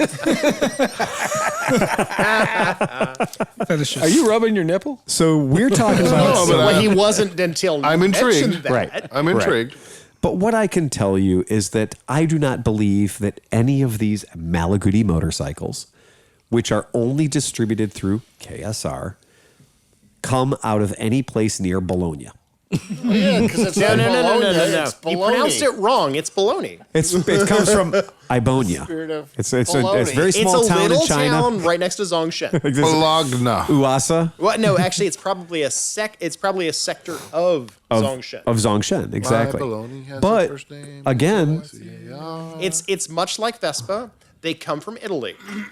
We guarantee you they absolutely guarantee you, positively right. have Mexican has Italian the first air name. in the tires. It's OSCA. but if that doesn't look like fun to you, you're fucking dead, right? And No, he's probably dead when that front wheel collapsed. But So as a person that, I did my time with Malaguti, so this was fun, and we got How bad could it be? That's what everybody's thinking. How bad could it possibly be? But the you point, ended up with it yesterday. right? But the point being that is, if you are in Europe, you have access to some things that we don't have access to here. You know, I thought the Royal Alloy looked kind of proportionally wrong. Yep. But that? So in different markets, this is either called a Sim Lambretta or a Simbretta.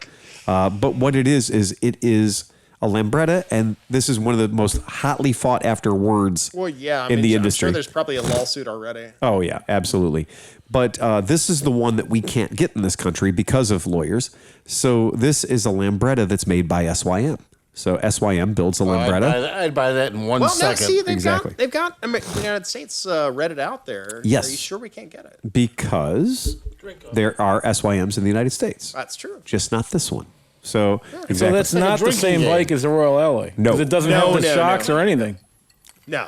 Different country. Right. No, that's what I'm saying. So, right. yeah. Yeah, Well, different they're both country. built in China, but one of them is actually built. The as electricity might stay inside of this one. Right. Well, I'm just saying, like, they didn't license the technology because it's definitely a different bike. Because it's not. It's not. What was the These British are- company? Yeah. Get your Taiwanese bikes now. Yeah. So this is not Before they're mainland Scamati. China. Right. Yeah. Right. But anyway, so this is another thing. But the idea being that many times in the United States, we tend to forget Motron? that Yeah, other we all stuff, forgot about Motron. right? That other stuff exists, or that there's a lot of other bikes in other countries, but there are some cool shit out there that I'll bet you did not know about this motorcycle. So if you take a look up there. A copy of a Honda Cub, because there's nothing more copied in the world than a Honda Cub. Except this one's electric. So California, what is that name of that secondhand CSC? company? CSC, yeah. Yeah, CSC. They do one. Dream of Which apparently is cheaper and better than the Honda ones coming out. The one they do is that bike. Yeah. So the bike that they do, the CSC electric Cub, Super Cub, is that machine. Okay. So that's that bike. it is So that KSR. bik's Motron, Gotcha. and so that's where that makes bike comes sense. from. Yeah, so that's what it is.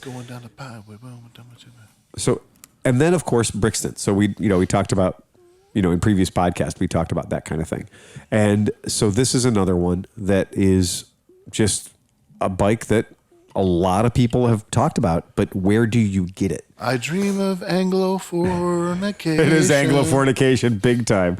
I'm sorry, can I get that with a leather tool roll? By God, yes, you can get that with a leather tool roll. Oh, they call that the Janus. No, the Janus is over here. Which rhymes with exactly. Right. Cleveland. Have you listened to our podcast? Yes.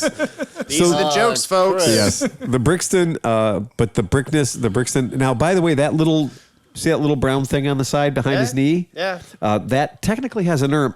It's called the douchebag. I was going to say tampon holder. It's a douchebag. That's a douchebag. That's it's where a you put your pads and your tampons. Which is funny because literally in a cafe racer, the douchebag goes on top of the seat. It's the way it normally works. So, but I do think it's funny. But this is called KSR. So if you're a weird motorcycle person and you want to know like who's importing all the weird bikes, like, oh, I heard about the BSA or whatever, who's going to import it where? KSR is the company that brings the truly fetishy weird shit into Europe. And that's really what it is. So you can't, it's very fucking cool. We like that. I would like to know exactly what KSR means. I don't know if I can know. Stands for. KSR means we're going to import all of these weird Chinese and Taiwanese bikes. That's, I think, exactly what it means. Kiss or suck my rear end. Yeah, and because now keep in mind, some of these brands they're bringing in, like CF Moto, is a monster company. Oh, yeah. So people do not appreciate how big, or Royal Enfield is not a small company either. So these are massive, massive companies, but they're being brought into Europe via KSR. I spent a few hours on the phone with these guys being like, okay, well, what do we got to do to bring that shit to America? And he was like, not my problem. Yeah, not my problem, dude. Not my problem. But it is hard to find anything more intriguing than an Italjet. Yeah. An Italjet dragster.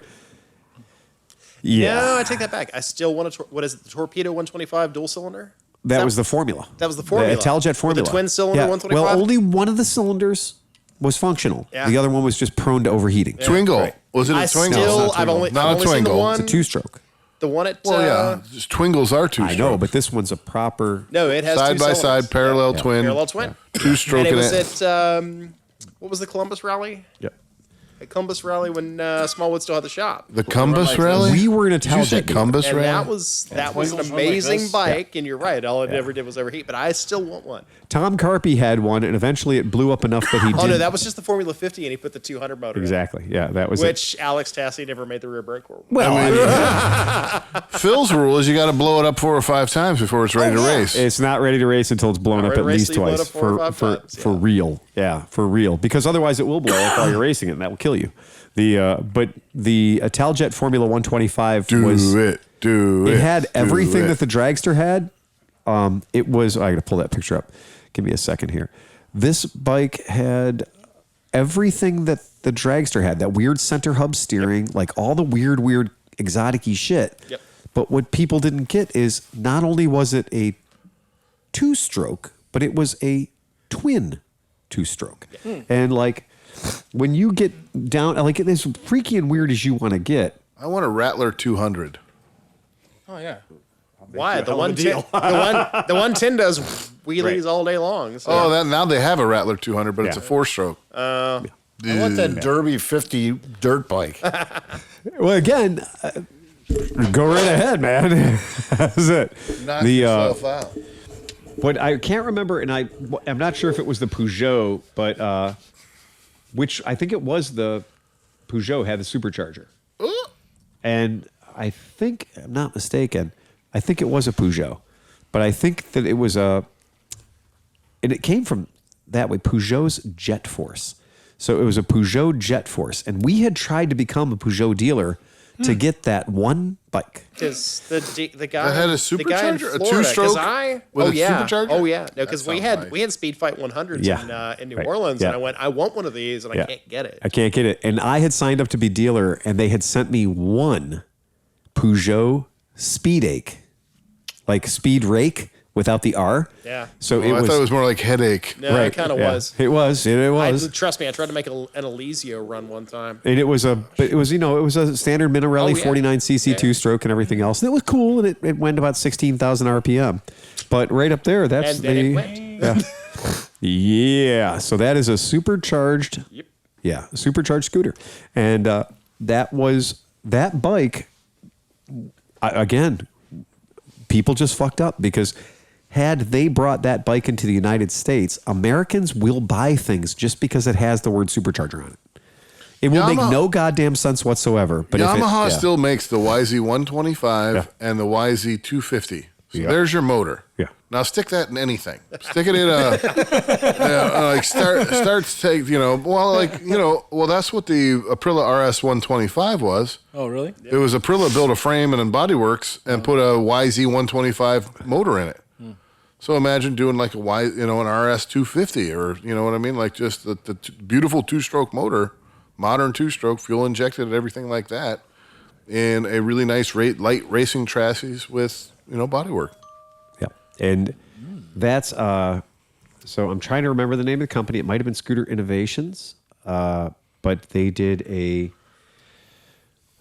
was it a YZ125? Well, the idea was you would basically tell him whether you wanted a Series 1, a Series 2, or a Series 3. Series 4 Lambretta. And then he would build you out with your choice of motor. Well, that became Scamati. It became Scamati. That's exactly right. Business. Yep. And so what he would do, and I'll go ahead and pull the picture up for you guys. It's Lambretta Innovations. Yep, it was Lambretta Innovations. Yeah. Yep, Lambretta Innovations did it. And basically, if you provided him with the engine or told him what engine you wanted to have, he would build you a Lambretta around it. How crazy is that? I don't know. Have you guys ever heard of a bike called the Suzuki RG500 Gamma? Gamma. Yeah, the Gamma. Yeah. Oh, yeah. Lam Gamma. Yep. What? Oh, no. That is a 500cc. Hey, is anybody taking care of this guy over here sitting off camera? Do you need a drink or something? Are you sure? Because I want to make sure you're taken care of.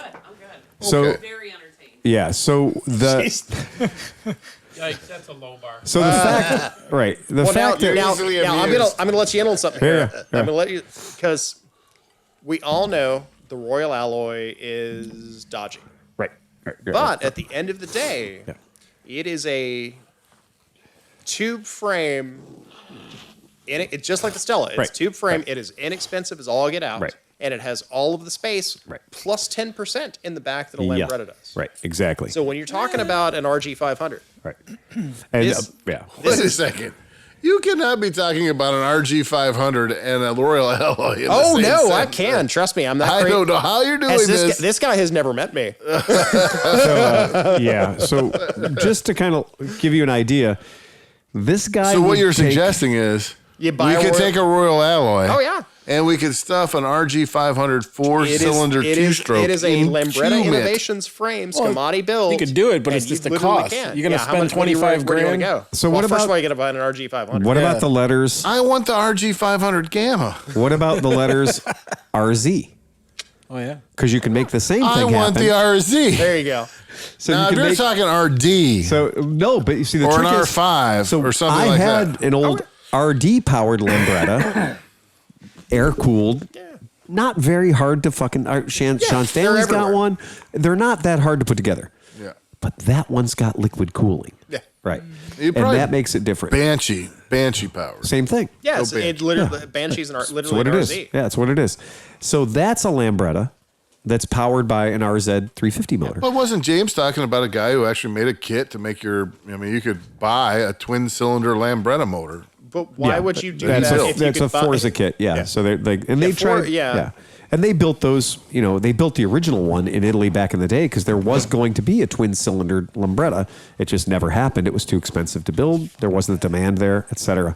So, but it is fucking hilarious when you think about the idea of somebody squeezing a large displacement. They've been doing that since the 80s. I know, yeah. I mean, if you go onto the YouTubes, you've seen everything. There's been a I once seen a 1,000 powered Vespa. If you want, this is not that kind of show. It is not that kind of show, but it was kind of funny because when Lambretta Innovations had first started doing all these crazy conversions, and I'll pull up a picture that kind of shows you about how crazy they have to be, like the amount of welding that they have to do to put together these frames.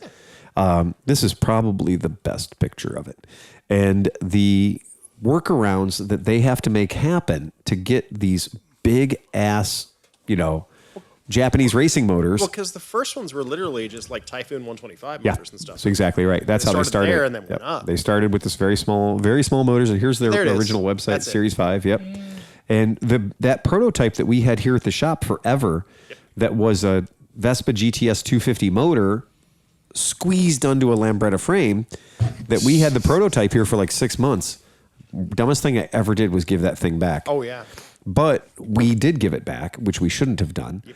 But I loved riding that bike around. It's probably still sitting in somebody's shop around here. I think it's probably somewhere in Portlandish, because that was kind of where TNG, that whole idea they had. So again, if Crawford's listening, right? Yeah, we know it's up there. But if anybody cares, I still have the key for it. I always said if I see it again. If you see it again, you're just going to drive it off. Yeah, I get that. I want to build a. Gonna go home with me. XLT 600 triple Polaris motor powered scooter. Yeah, I mean, CVT. It's going to be a weird world. Yeah. It's dodgy. It's going to be welding 3 Lambrettas together across the back to get the right width. You know what? I've seen that. There's actually a scootering episode that has like the double wide Lambretta, so you can fit three across. Renee and I had gone to Canada to purchase a lightly crashed Gilera Fiocco 500. Which is an MP3. But my Rotax 521 is only a twin. That's a twin. Actually, a 3-wide Lambretta might be the only way to get Renee back on 3-wide. On a 3-wide pace, yeah. So we'd gone into Canada, bought this thing, got screwed at the border, bringing it across. Anyway, but I just wanted the fucking motor. It was trashed. It was wrecked.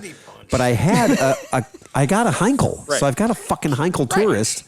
And I was like, the Heinkel Tourist is the largest sheet metal bodied scooter known to man. Yep. I would just take the Piaggio 500 motor that's in that BV 500 right there, and I would take the motor out of the Piaggio 500 and put it under the Heinkel. That's my plan for the Rabbit is to repo. Problem. It didn't fit. We would have had to make that motor is such a beast. That motor is such a cocksucking giant motor at the width that it wouldn't fit in a fucking Heinkel. And a Heinkel is a German beer hall girl. Right. I mean, built wide, loaded around for farming. But that straight up, after we had the bike back in our possession, we measured everything and we were like, it won't fit. Like we could go to like West Coast Customs level of like making things wider. Right. But the point was that we owned a perfectly good 500cc. Cheers, everybody. Cheers.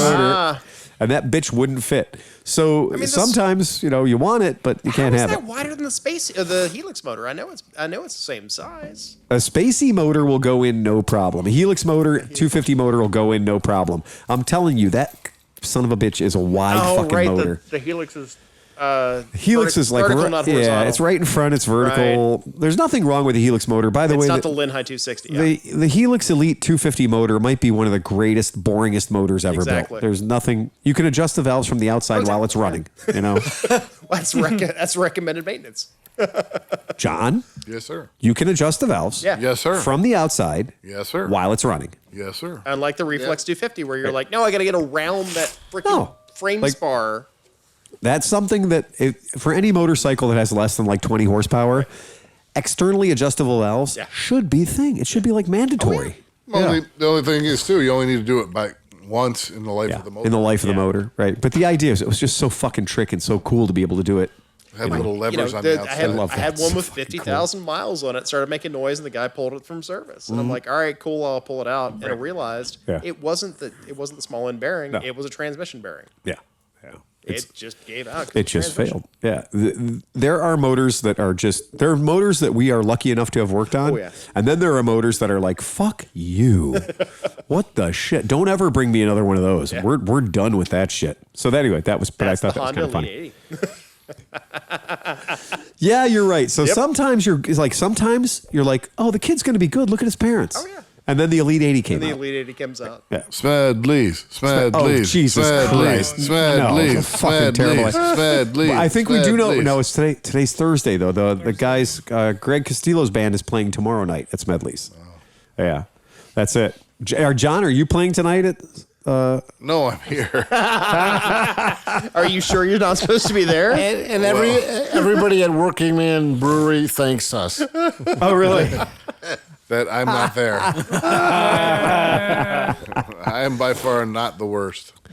Yeah, Well, when Kid did the Zeke Heil to the German song, that was it. What the shit? Speaking about lead balloons. Are you fucking kidding me? Kid, this guy sings this German song, and John starts talking in German, and Kid gets up, looks at the guy, and goes, Zeke Heil, walks out of the bar. Oh, no. Oh, my God. Wow. Drop the mic. Wow. Was he singing? Like, was he singing Deutschland über alles or some shit? Did he deserve that salute? It was like, meinen Tag ist kaputt und ich bin tot and something. Meine Hoverkraft ist gefüllt mit allen. Something like, my days are long and I want to die or something like that. But that was worthy of an actual... Have you seen Kyle? She's about this tall. Oh,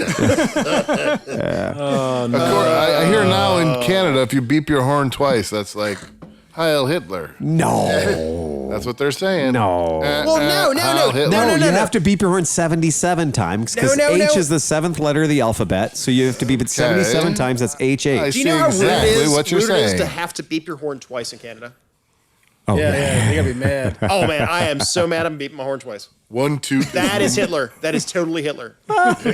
Twice is Heil Hitler. Yeah. Heil Hitler. Are you? No, that's 1 in 1 is just 1 in 1. That's AA. That's Alcoholics Anonymous. You're very angry. So Schleppy, the fucking speed buggy, when he says meep was a fucking Hitler guy? Yeah, and every time I pass somebody on my Vespa, I go beep beep ciao. Yeah. Ciao bella. That's the Mussolini salute. We're not Canadians. That's the fascist salute. Have you guys watched Peacemaker? No, I haven't seen that. Okay, it's fucking hilarious. A member of parliament suggested that if when these truckers beep their horn twice, it's like saying Heil Hitler. And somebody else said if they're behind you and they flash their lights at you, they're going to carjack you or some shit. In New Orleans, that's true. Actually, in New Orleans, the only person not carjacking you is the Uber driver. Right. Who's driving a car he just hijacked? To be fair.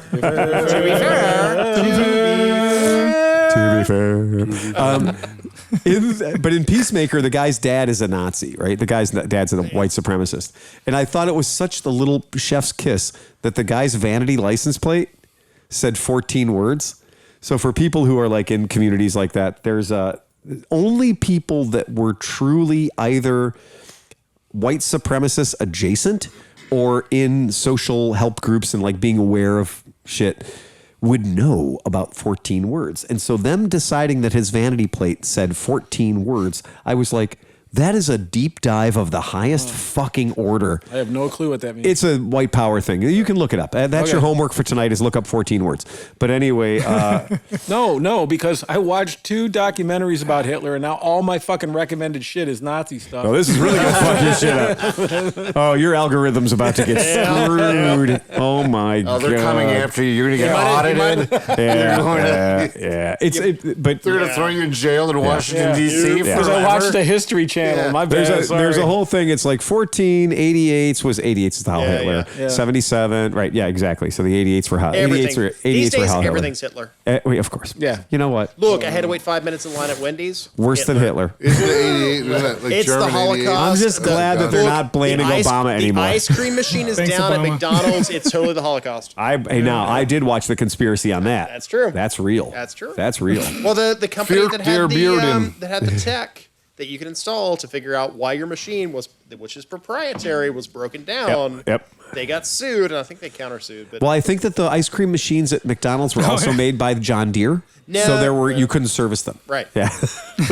That's another deep dive, and we now have pissed off our other listener. If they were made by John Deere, they would have lasted forever. No, you couldn't service it yourself. And the belt would be slipping. The belt would be slipping perpetually. Yeah, that was it. So anyway, I'm sorry about that. 77 reference. I'd like to clear that and change that to 88s. Which anyway, but excuse me, I'd like to go on the record saying John Deere is a good quality product. This program if brought you to like you by... Right. It's a great quality product as long as you're willing to be in the middle of a job and have them tell you that you're not allowed to use it anymore. It's like we had a good car. The team was doing great. The car was running great. But somehow we just couldn't pull off the win today. America. Dude, fucking, I don't care. That's sexy.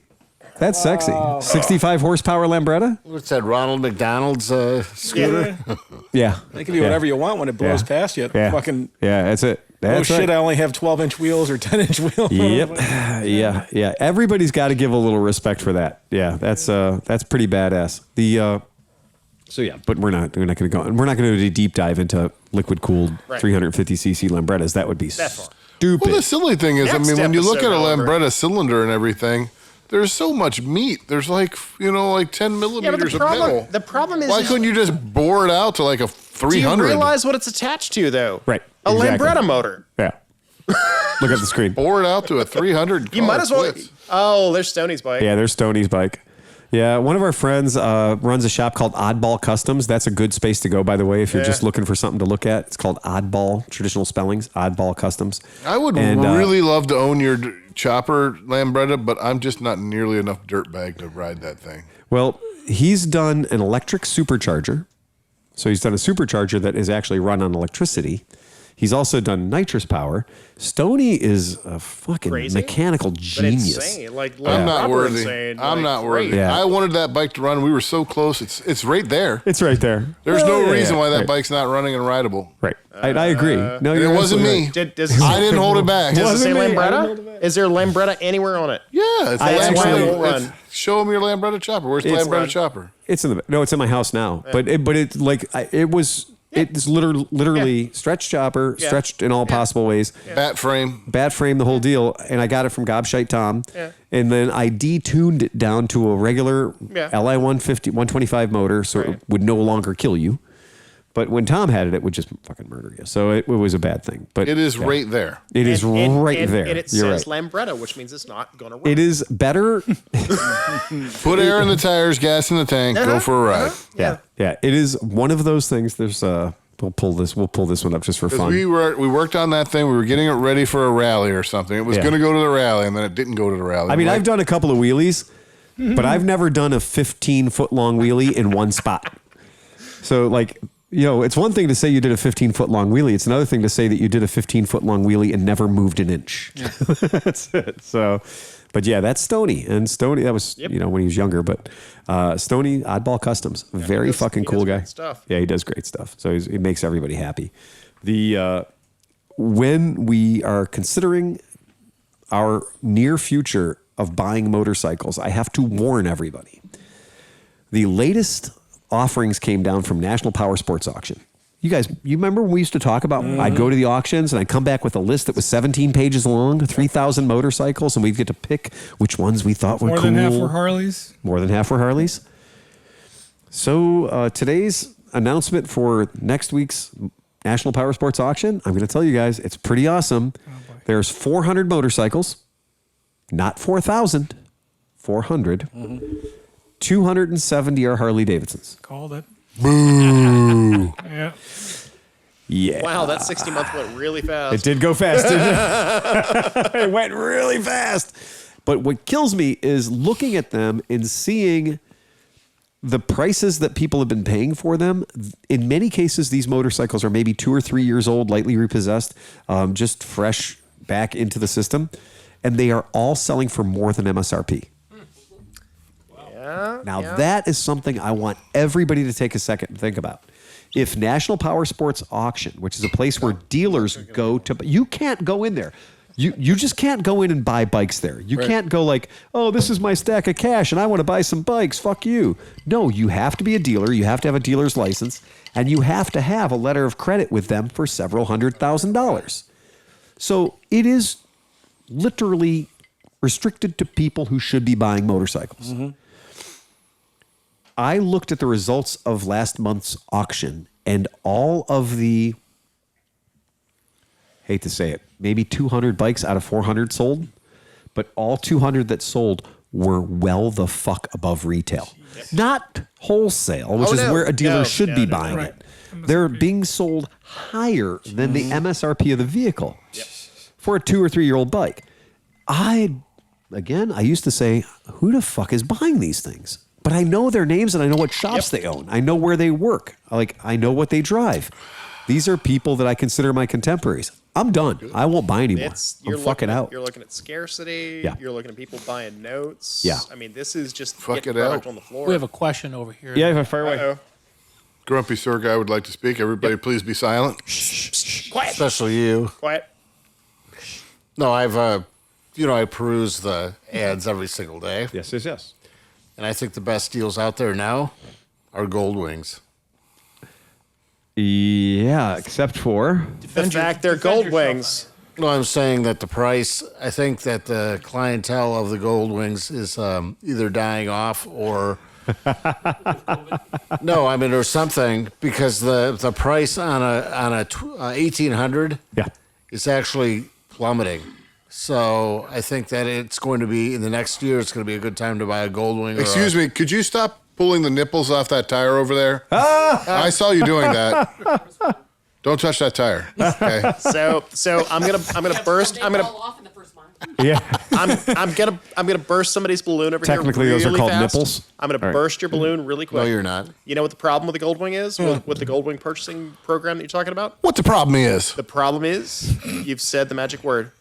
It's a Gold Wing. Yeah. What's the matter with a Gold Wing? It says Gold Wing in the name.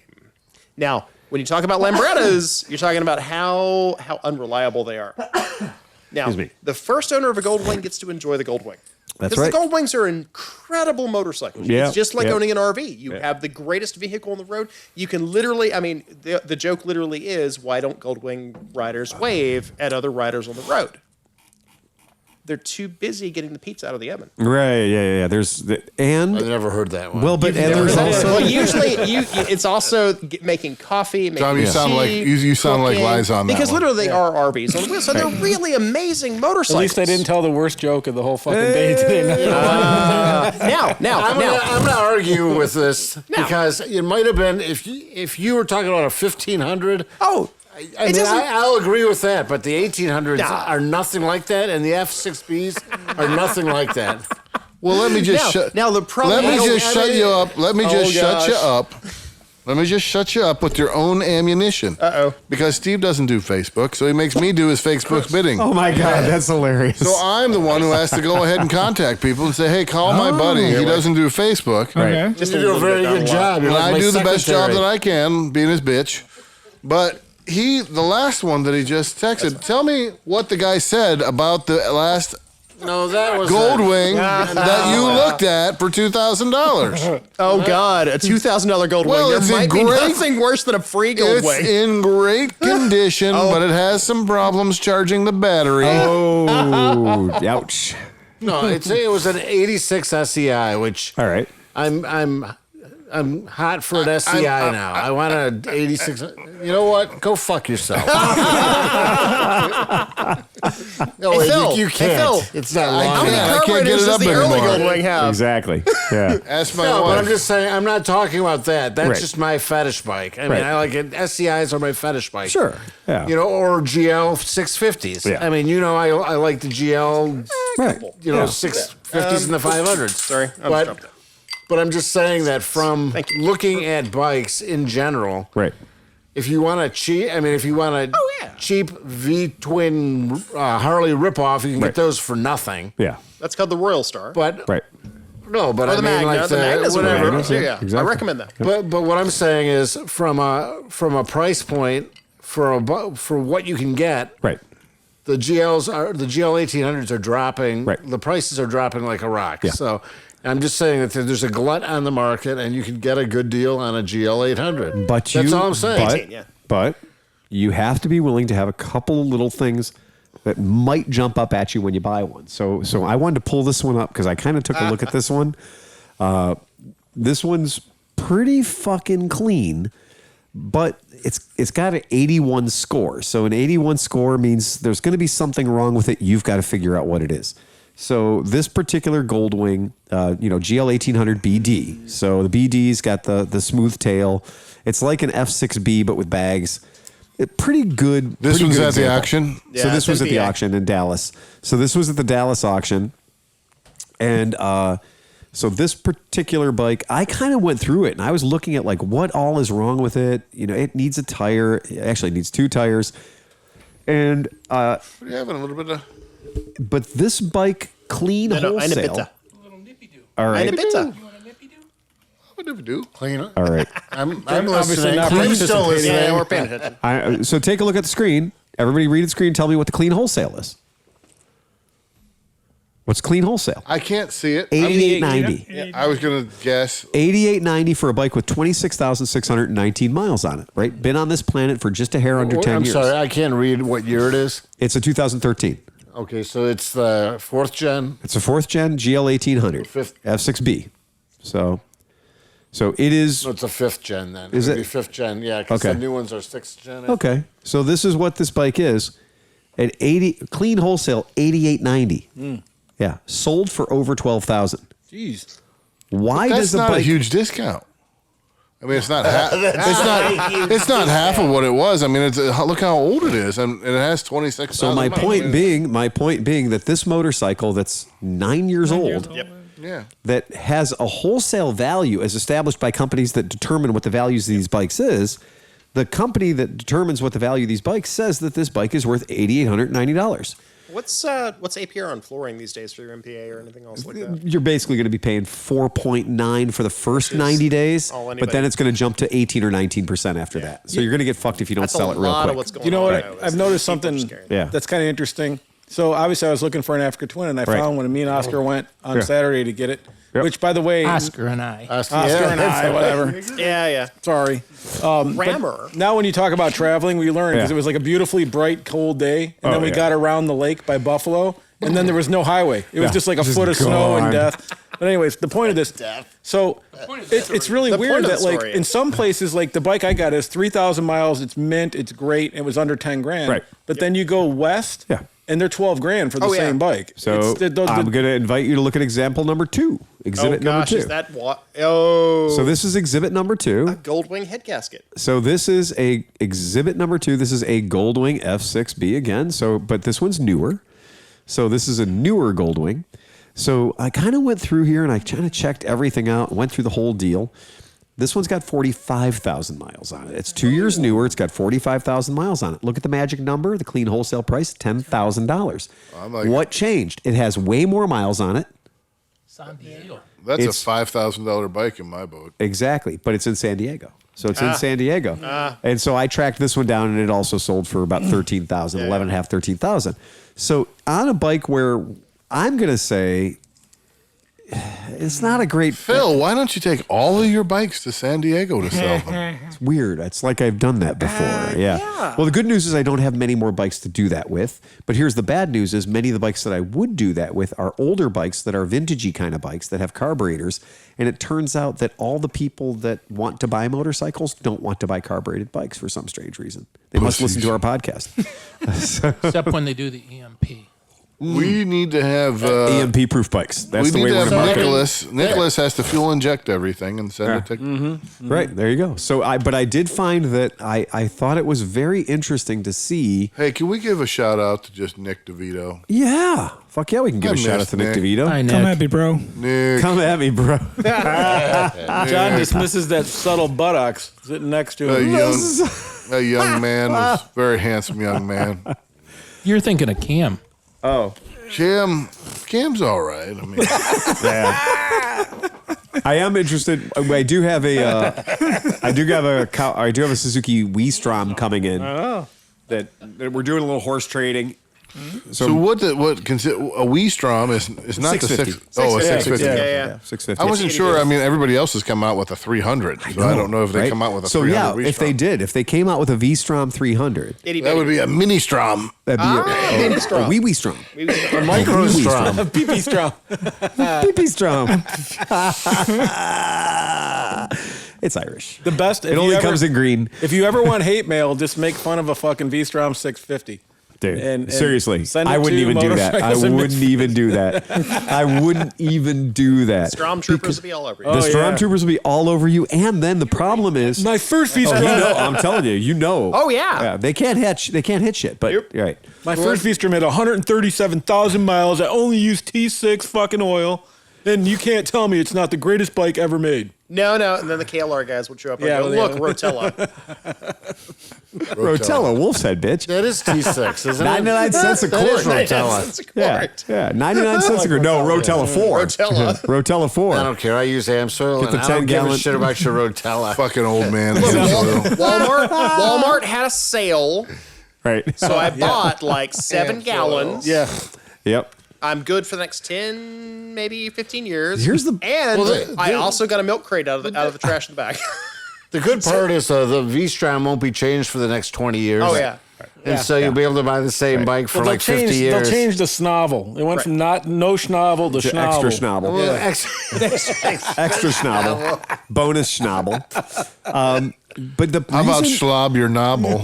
the reason you can't fuck with anybody that rides a V-Strom is because if you do, you are by proxy fucking with people that ride an SV650. And by proxy, fucking with people to buy the Gladius. Exactly. Right. And you just don't need that much hate in your life because you don't need that many angry lesbians in your life. And ever. to be perfectly fair, the SV650 is the best Ducati I really ever. can't get enough angry lesbians. or as my friend calls his, the Ducati. Oh no! Wow. Yep. And I'm not going to say, one, I've known him for a long time. Yeah. 2, he's fast, so he can get away with it. 3, he's right. Because he's had many monsters, and now he's switched over to just SVs. Yep. And so now he's just does SVs. And when I was doing SVs, he was my go-to. Like, he was like, he knew everything. When I was an acolyte of the Church of Desmo, Yes. what got me excommunicated was the fact that I was riding monsters and Right. you know, the whole 9 yards. Oh, yeah. Absolutely. And I rode, one of the guys that worked with me had an SV650 race prep. Yeah. Oh, yeah. And he's like, look, just go ride it. I'm like, no, man, you know, my boss keeps telling me that how nipple the monster is. Nipple, 750 monster, nipple. And I rode his SV650 around the block, and I went, I will never, ever again say the Ducati Monster 750 is worth a shit. Right. No, because and it wasn't. Right. And I do feel like it took Honda to build the VTR 1000. I have a quick question for Grumpy Sewer Guy. Yeah. Oh, no. Don't even ask me it. So what are you going to do now that you can't own an Africa Twin anymore?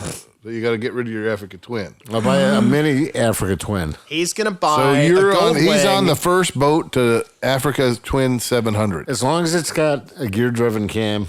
No. You missed the conversation. He's going to buy a gold wing and put 60/40s on it. Oh, yeah. 60/40? Yeah, it's off-road on-road. Oh. CKC 80.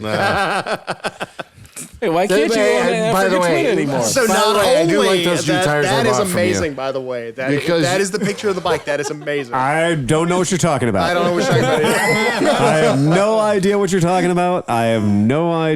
about. No, you've seen the guy with the gold wings that does the off-road stuff. Right. You don't need an Africa Twin. You just need to do No, a but gold that's wing. I mean, but that's not the Sleepy purpose of bought the a bike. gold. Sleepy bought an Africa Twin, and there can't be twins. No, there can't be twins. Yeah. Now you got to sell it. So what you should probably buy is a Versus. So why Then didn't you can be just a sell My me Club. yours for cheap, and then I could have just fucking kept it in the family? Well, you might have. You didn't ask.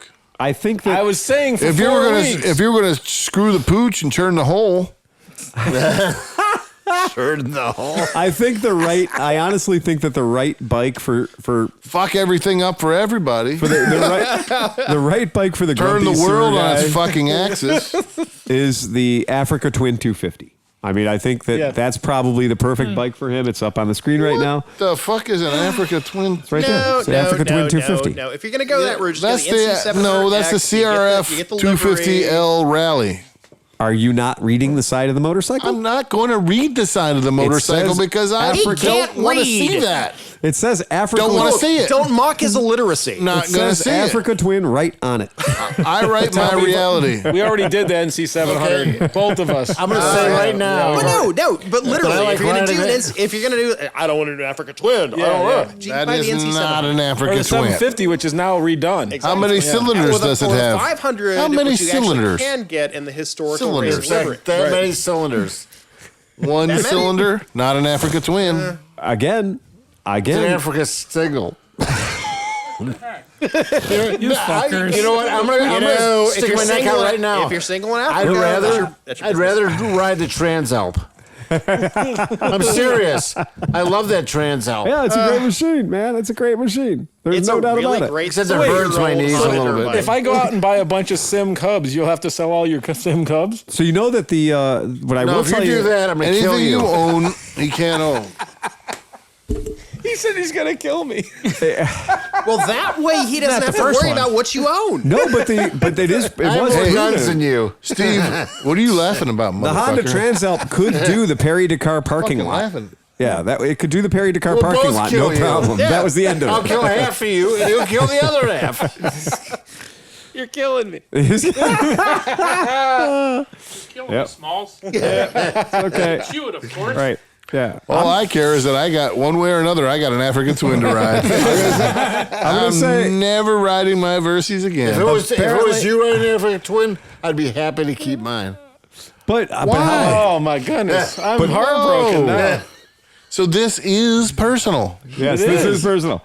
I believe that the perfect thing though would be that the KLR 650 would use a Versys motor, so that a KLR would be a twin, and that's wrong. No. See, you. And that the Africa Twin has a single, and that's wrong. You're missing That's the point. totally You wrong. are missing the point. Yeah. Because, as we all know about the KLR, Yep. it is the cheapest, Yes, it is. most amazing motorcycle you can possibly buy. Absolutely. And it only took 60 years Yeah. for them to finally make it fuel injected. Right. and it literally is the fuel injection off like a Chinese Yeah, it's a Chinese fuel 150. injector. Yeah, it's exactly. literally the Chinese It's fuel literally injector. that But part it number. is- Well, it just is so you know, I the got one of the and good they old carbureted ones. They still haven't fixed the doohickey. No. Well, Everything else, they'll fix. Yeah, right. Everything else, they still will not fix that. My doohickey's just fine. Well, you better check it. Have you adjusted it lately? I argue that the modern KLR's doohickey is just fine. No, it's not. fine. The Nope, modern one. nope. The modern one. No, is. I got a it's question. not. I've caught him. I have caught him this close to failure. Oh, really? Yep. Oh, man. I got a. What's his name? Mike. What's the guy that does the shoot? I can't remember his name now. It's Miss Mike. While Think you're about that for a second. Yeah, think about that. While I you're got a in question. town, you want to check my doohickey for me? Has there been any brown liquor going around? Take a look at this. No, not at all. Jesus Christ! Take a look at this and- Brown liquored all over the place. Tell me what you think about this. We're 2 hours doohickey? past My where I said doohickey. it Well, was don't going to show get it to me bad. right now. You've had a lot of liquor. I'm going to show you my doohickey here in about a minute. I think it's bad. Well, the weird thing is, though, Eagle Mike. Bad That's what I was thinking doohickey? right. The weird thing about that, Bends to the left. I don't Looks a little off kilter. I don't see a KLR doohickey kit for anything after 2018. I'm in the parts book right now. I mean, they really haven't changed anything since they. Yeah. Even though they moved all the manufacturing to what, Thailand? Yeah. Are they Thailand or yeah, the they're China? now? Thailand. Okay. Yeah, they're Thailand. But I do not see a kit. A kit is available for every year up to 18. But they haven't changed. But there's no anything. kit after 18. My doohickey's starting to feel a little funny. Yeah. I'm sure the quality hasn't improved Right. since moving it to another Asian country. Yeah, that because is- Eagle Mike's, I went to Eagle Mike's website because I know that on my 218 that I had, the one that I had here, I was like, well, we should probably just do the doohickey anyway. It By had the like way, I love my 3,200 miles 07. on it. Right. Yeah. I And- might need an authentic Asian to service my doohickey.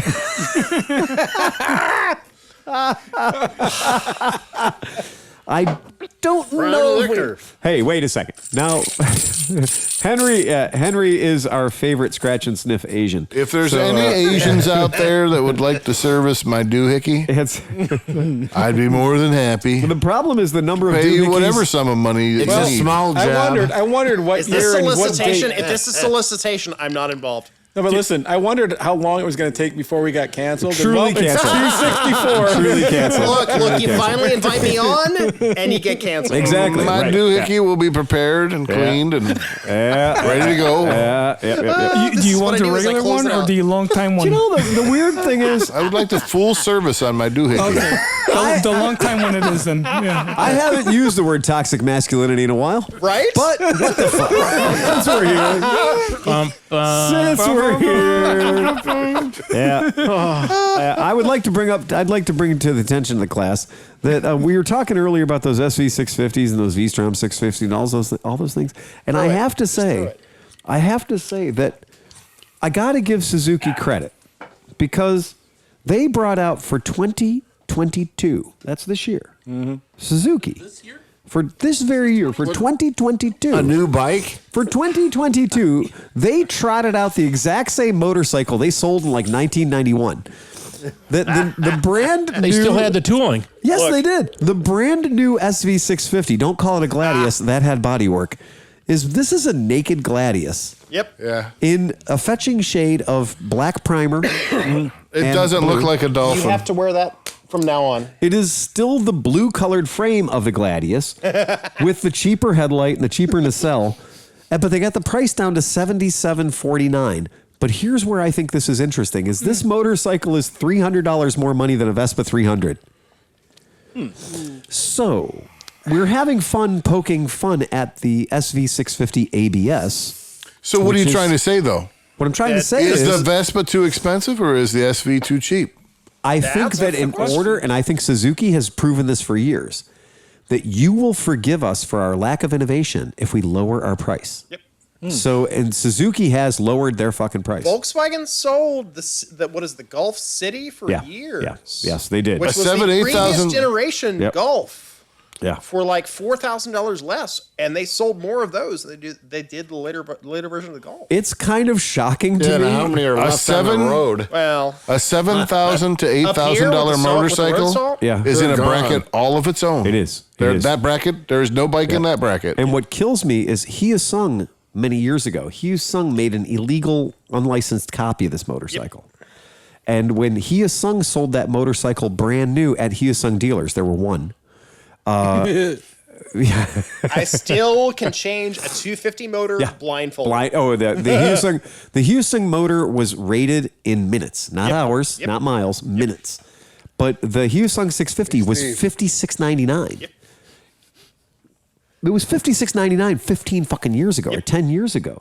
That's $77.49 for the real genuine article. Oh, yeah. That's kind of cool. I mean, I don't want to be a dick or anything. I don't want to celebrate the fact that this motorcycle hasn't changed fuck all in a whole long time. I think about this, and then I think about the NC 700. No, not the NC. What's the NXT? Something like that. The one that. they couldn't sell that was the stretched out cruiser with the modern look. CTX. Yeah, the CTX. You literally could last year buy one for $3,500. I can't believe Grumpy Sir Guy doesn't own one. I honestly don't either. I can't believe that shit either. They're amazing. They literally are amazing. They're the Honda Fit motors shrunken down. We had one here in the shop. They're we had amazing the bikes. 700 here at the store. They had a footed chain that was rigid.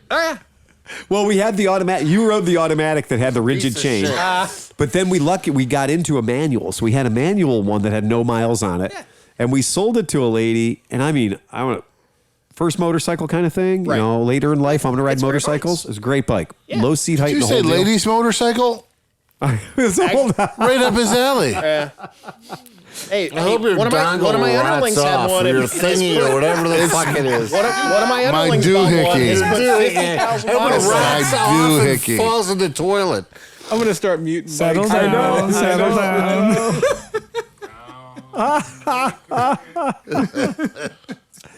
I did check, and the SV650 has been the same because it got its fuel injection. Yeah. It got its fuel injection in 2003. Yeah, a new set of lines. I have like the first generation V-Strom. Yeah. And it's literally the same bike. Yeah, and it kills me that it's for 18 fucking years. Yeah. And that was the first one. The reality is, it's perfection. Right. It the literally is 99 was perfection. carbureted. So the 99 was carbureted 23 years the ago. first gen's carb. Right. Second gen's fuel injected. injected. Well, because the first gen's the spar frame, the second generation is the lattice frame. Lattice frame. Yeah. And a lattice frame bike literally is the best Ducati monster ever built. It's the best ever bike. It is just one of those things where, again, Suzuki's like, well, we can do that and make it better. we have a rule at the shop that we don't like working on bikes that are over 14 years old, but I'm going to officially put this out there. If you bring me an SV650 that has fuel injection, I will work on it. Yeah, it doesn't change. It doesn't change. You know, if you're bringing in, Hold on, guys. I got a phone call. To be fair, they haven't changed the motor. They just put fuel injection on it. So technically, if you don't mind the carburetor, you can do it. The only thing that ever fails on the first gen is the fuel pump. Yeah.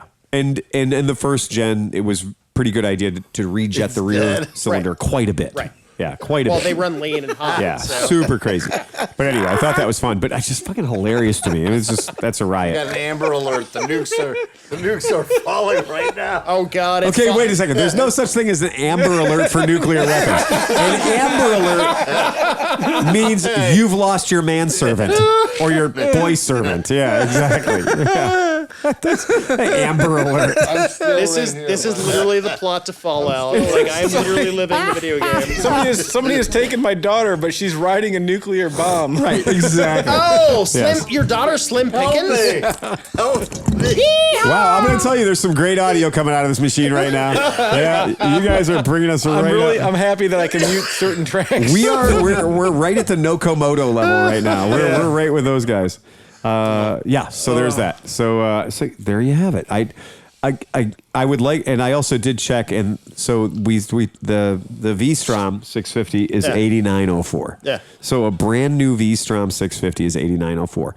That's Hey, if you ever get in a Versus 300, I'd like to get that so I could go faster than John. faster than John. Yeah, I get it. Right. I can't wait till the weather breaks. I'm going to rub both of your noses in fucking shit. Yeah. Wait, John drank the wrong liquor. You don't What have to happened wait for loving the John. John's like weather to mean break. John today. Brown liquor. Brown liquor, You John. know, I was the one that disparaged the Versys. So, in essence, I opened the door, and that was kind of my fault. I get that. Right. But now you have glommed on Yeah. to some notion that the Versys is not a capable bike, and it is a very capable bike. It is, exactly. And in my capable hands, it's probably a more capable bike than your fucking faggot hole. All righty. And on that note, We say Camaro around here. I got bad news for you Then guys. your Camaro We're out of hole brown bike. liquor. we're out of brown liquor. Hey guys, you know what? I never like to give John fuel for his fire. However, I would like you to look up at the screen. 0 to 15, the Hold on. Versys wins. Hold on. You got it? Phil, that's your Pornhub account. Oh shit. Okay. Y'all looking up there, buddies? Okay. 92 horsepower. What's that say? 92 horsepower. What's the top speed say? Her Spurs. Okay. Remember that number. Remember that number. You can show the Lambretta again, aren't you? The 300 is going to be 130. faster. Remember that number. Her Spurs. 130. Because I hate to say it, I got bad news for you. Don't race for pink slips. Is it the Versus? Because the Africa Twin has a top speed of. 125. Where the hell is it? Oh, wait. What number's bigger? Is 125 bigger than 130? or is No, 130? it's not supposed to be as fast. Google, fake news. Might have to do Wait. I'm not worried about the top speed of the two. Yeah. What I'm really worried about is Yeah. which one you have to change the rear tube on. Yeah, but not for nothing. The Versys 650 is 5 miles per hour faster than the Africa Twin. You want to have your fucking pants blown off? Look up a fucking Yamaha FZ6. Yeah. That thing's like fucking 101 horsepower and shit. It's fucking crazy. But that is a terrifying thing that the Versys, because I've ridden a lot of Versys. But the Versys is faster, at least according to Honda. Right, it's a good bike, man. I was impressed. At least The Versys is faster according to Honda. According to Honda, the Versys 650 is faster. So the top speed really matters to a guy that drives a truck that's got 70 horsepower. I didn't enter this argument other than when I heard a gauntlet being thrown. I figured I could reach down and pick that gauntlet up and see what was inside. But and it turns out what was inside was just a goddamn middle finger because the Versys 650 is faster than an Africa Twin. Yeah, but now with John on it. I think you might want to get that Africa single. Yeah, that's 130 miles per hour top speed on the Versys. That is fucking. Okay. To be fair,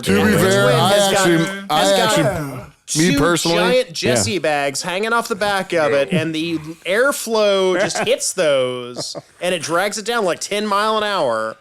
I'll be honest, I don't imagine my Versys going up to 130 miles an hour. Right, exactly. I'll be honest. And I did. I got I got in that video, I got like 115 miles an hour with the bags on. Yeah. Because I had all the touring bags on the Versys, and I got it to 115. And at 115 with all the bags on, it was a little dancy. Yeah. It was not like, we're going to do this for a while. I was like, the video shows the 115. We're done. That's it. Deploy the chute. We're out. We're out. That was it. Just enough to win, Fred. Just enough to win. So the fact that they say that that's a 130 mile per hour bike, but we did see, when Oscar and I were the Isle of Man, the entire super light series is all 650 parallel twins from Kawasaki. Those bikes are not going slow. Those are fast fucking bikes. And that parallel twin does rev to ever. I mean, that thing revs like fucking crazy. So rock on, man. Very, very well done. And that motor is completely unkillable. Oh, it's very unkillable. Yeah. It's very unkillable. But it is also, it is by far the most dangerous bike for unordered wheelies. Yeah. Like you're like, I'm going to do all these things. That won't be a wheelie. And the Versys is like, no, that's going to be a wheelie. And you're like, well, it's third gear. That won't be a wheelie. And the Versys like, oh, it's going to be a wheelie. And you're like, I got a passenger in the back. That won't be a wheelie. The Versys like, that's two wheelies, right? You want a fourth gear wheelie and you got your wife on the back? That's going to happen. The Versys does not ever warn you that it's about to wheelie. It just fucking wheelies. An intersection is you're not your friend. No, and there's a little hump in the intersection. A little bump in the middle of the intersection. You're like, I'm going to get out in front of this guy. So you go to make your move to get in front of the guy in the intersection, and the next thing you know, it's just sky. Well, that's what some of the new bikes, like my Z900, it has the different modes. Yes. And if you don't remember that you weren't in a mode, so like if you're in the one mode, you can hammer on it and it never wheelies. When you take that mode off and you think you're in that mode and you hit the gas, you find yourself in a very high position of a wheelie. You're like, fuck, all right, well, apparently that mode is off now. So, and I am the guy. I swear to God, you might not believe this. I did a third gear wheelie on a CX500 on the Shoreway. Getting onto the Shoreway. I don't know how it happened. I don't know how it happened. I have no idea how that fucking happened. He has no idea how it happened. I would say no fucking way. But I was on that bike and I got all of first. And he had just stolen it. I got all of second. So and when I went into third, it went. The owner didn't know this can't be happening. That this was happening. This cannot be happening. You're sitting on the tail light. I have no idea. Who let the gas out? But the day that I got a third gear wheelie out of a CX500 blew my fucking mind. No, you know what? No, I can believe that because those engines are like two different engines. Yeah, well, first of all, low, they're like nothing, and up high, the power comes on all at once. Obviously, I was revving it to 11 grand. And the other thing that's true about it is that any old Honda is going to have what I like to call poor man's turbo, which is an air leak. So we all know that nothing makes power like heat. Yeah. And nothing makes heat like an air leak. Yep. So if you want more heat, you get an air leak. And I guarantee every CX500 I've ever worked on has had leaky intake boots. Guaranteed. And a couple of... I know is that was enough to make me shit my pants when that bike came up. I was like... This isn't happening. Well, but I will say about the design of the gas tank. The gas tank was halfway to a wheelie. Right? Yeah. But every once in a while, in traffic, if I got angry at it, I had a CX500 I was working on for a really long time. Yeah. It was a really great bike. The guy across the street had it for years. Oh. Loved the bike. And then the secondary coils failed in the back of the motor, and it wouldn't run right. And I was like, well, it's going to be $1,200 to drop the motor and change the coils. And he went, I'm going to go buy a new Honda. Yeah, that's exactly it. That's like if somebody tells you got to replace really amazing bikes until they fail. And when they fail, that's the recycler. It's when somebody tells you need to replace the starter motor on your modern Tundra. Exactly. And you're like, well, it's just a starter. It's just I can do a starter in a half an hour. And then you realize you have to take the top of the motor off. Yep. And you're like, what do you mean I got to take the motor out of my truck to change the starter? Yep. They put the starter in the wedge of the motor. Oh, that's what I had to do. You will never have to service a starter on the motor. Oh, wait, did they My take Kia it? Sorento. A cue from Guess where they put Ural? Yeah. Oh, yeah. Guess where they put the oil sender unit?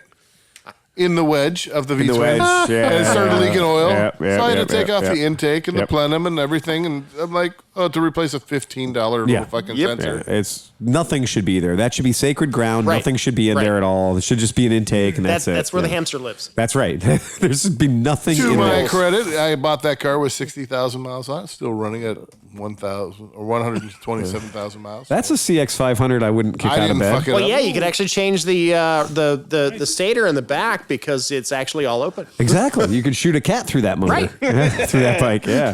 That follows all the rules of Cafe Racer. If I can see another bike through the middle of it, it's a Cafe Racer. If I can store a six-pack of beer in the middle of it, it's perfect. Exactly right. That's perfect. I shot a cat once. Airboxes are for fools. You don't admit that.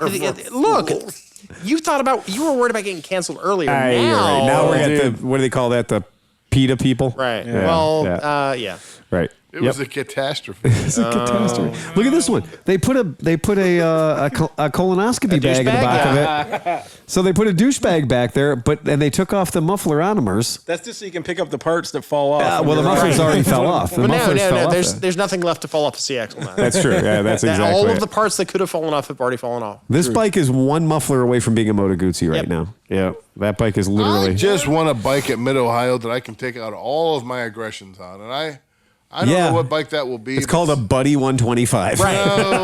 No. I was going to say CRF 50, but yeah. So called CRF I would 50. like it to be that XS 1000 or 1100 that we had or something like that. A big bore 4-cylinder. Yeah. I'll even do some work on it, make it run kind of right, and then just.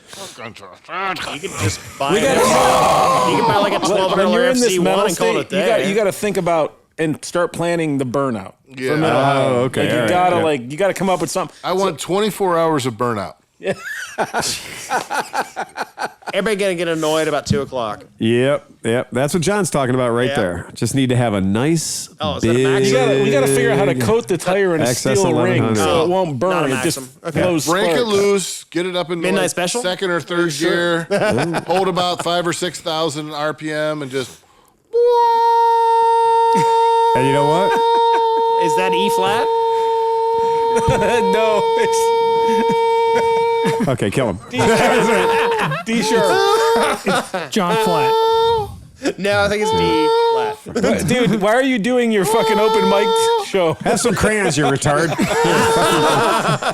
That's what Jesus it sounds Christ. like. Fucking does. I'm like, all I expect is to look back and see him just licking the windows. Oh God.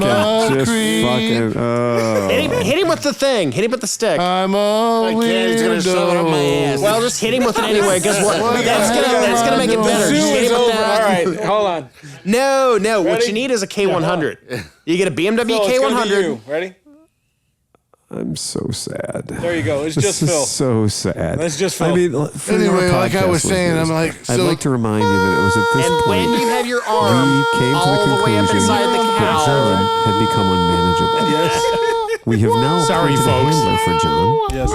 and we have relinquished his care to higher power. Well, the best part was he was designated driver for Hoffert.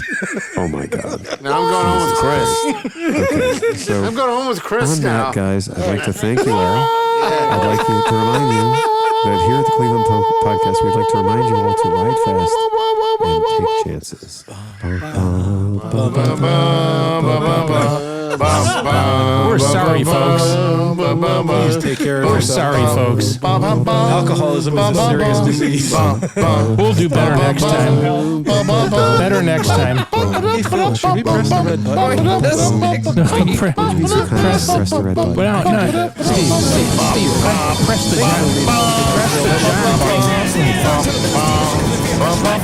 Big chances, fast, they change, fast, they change, fast, they change,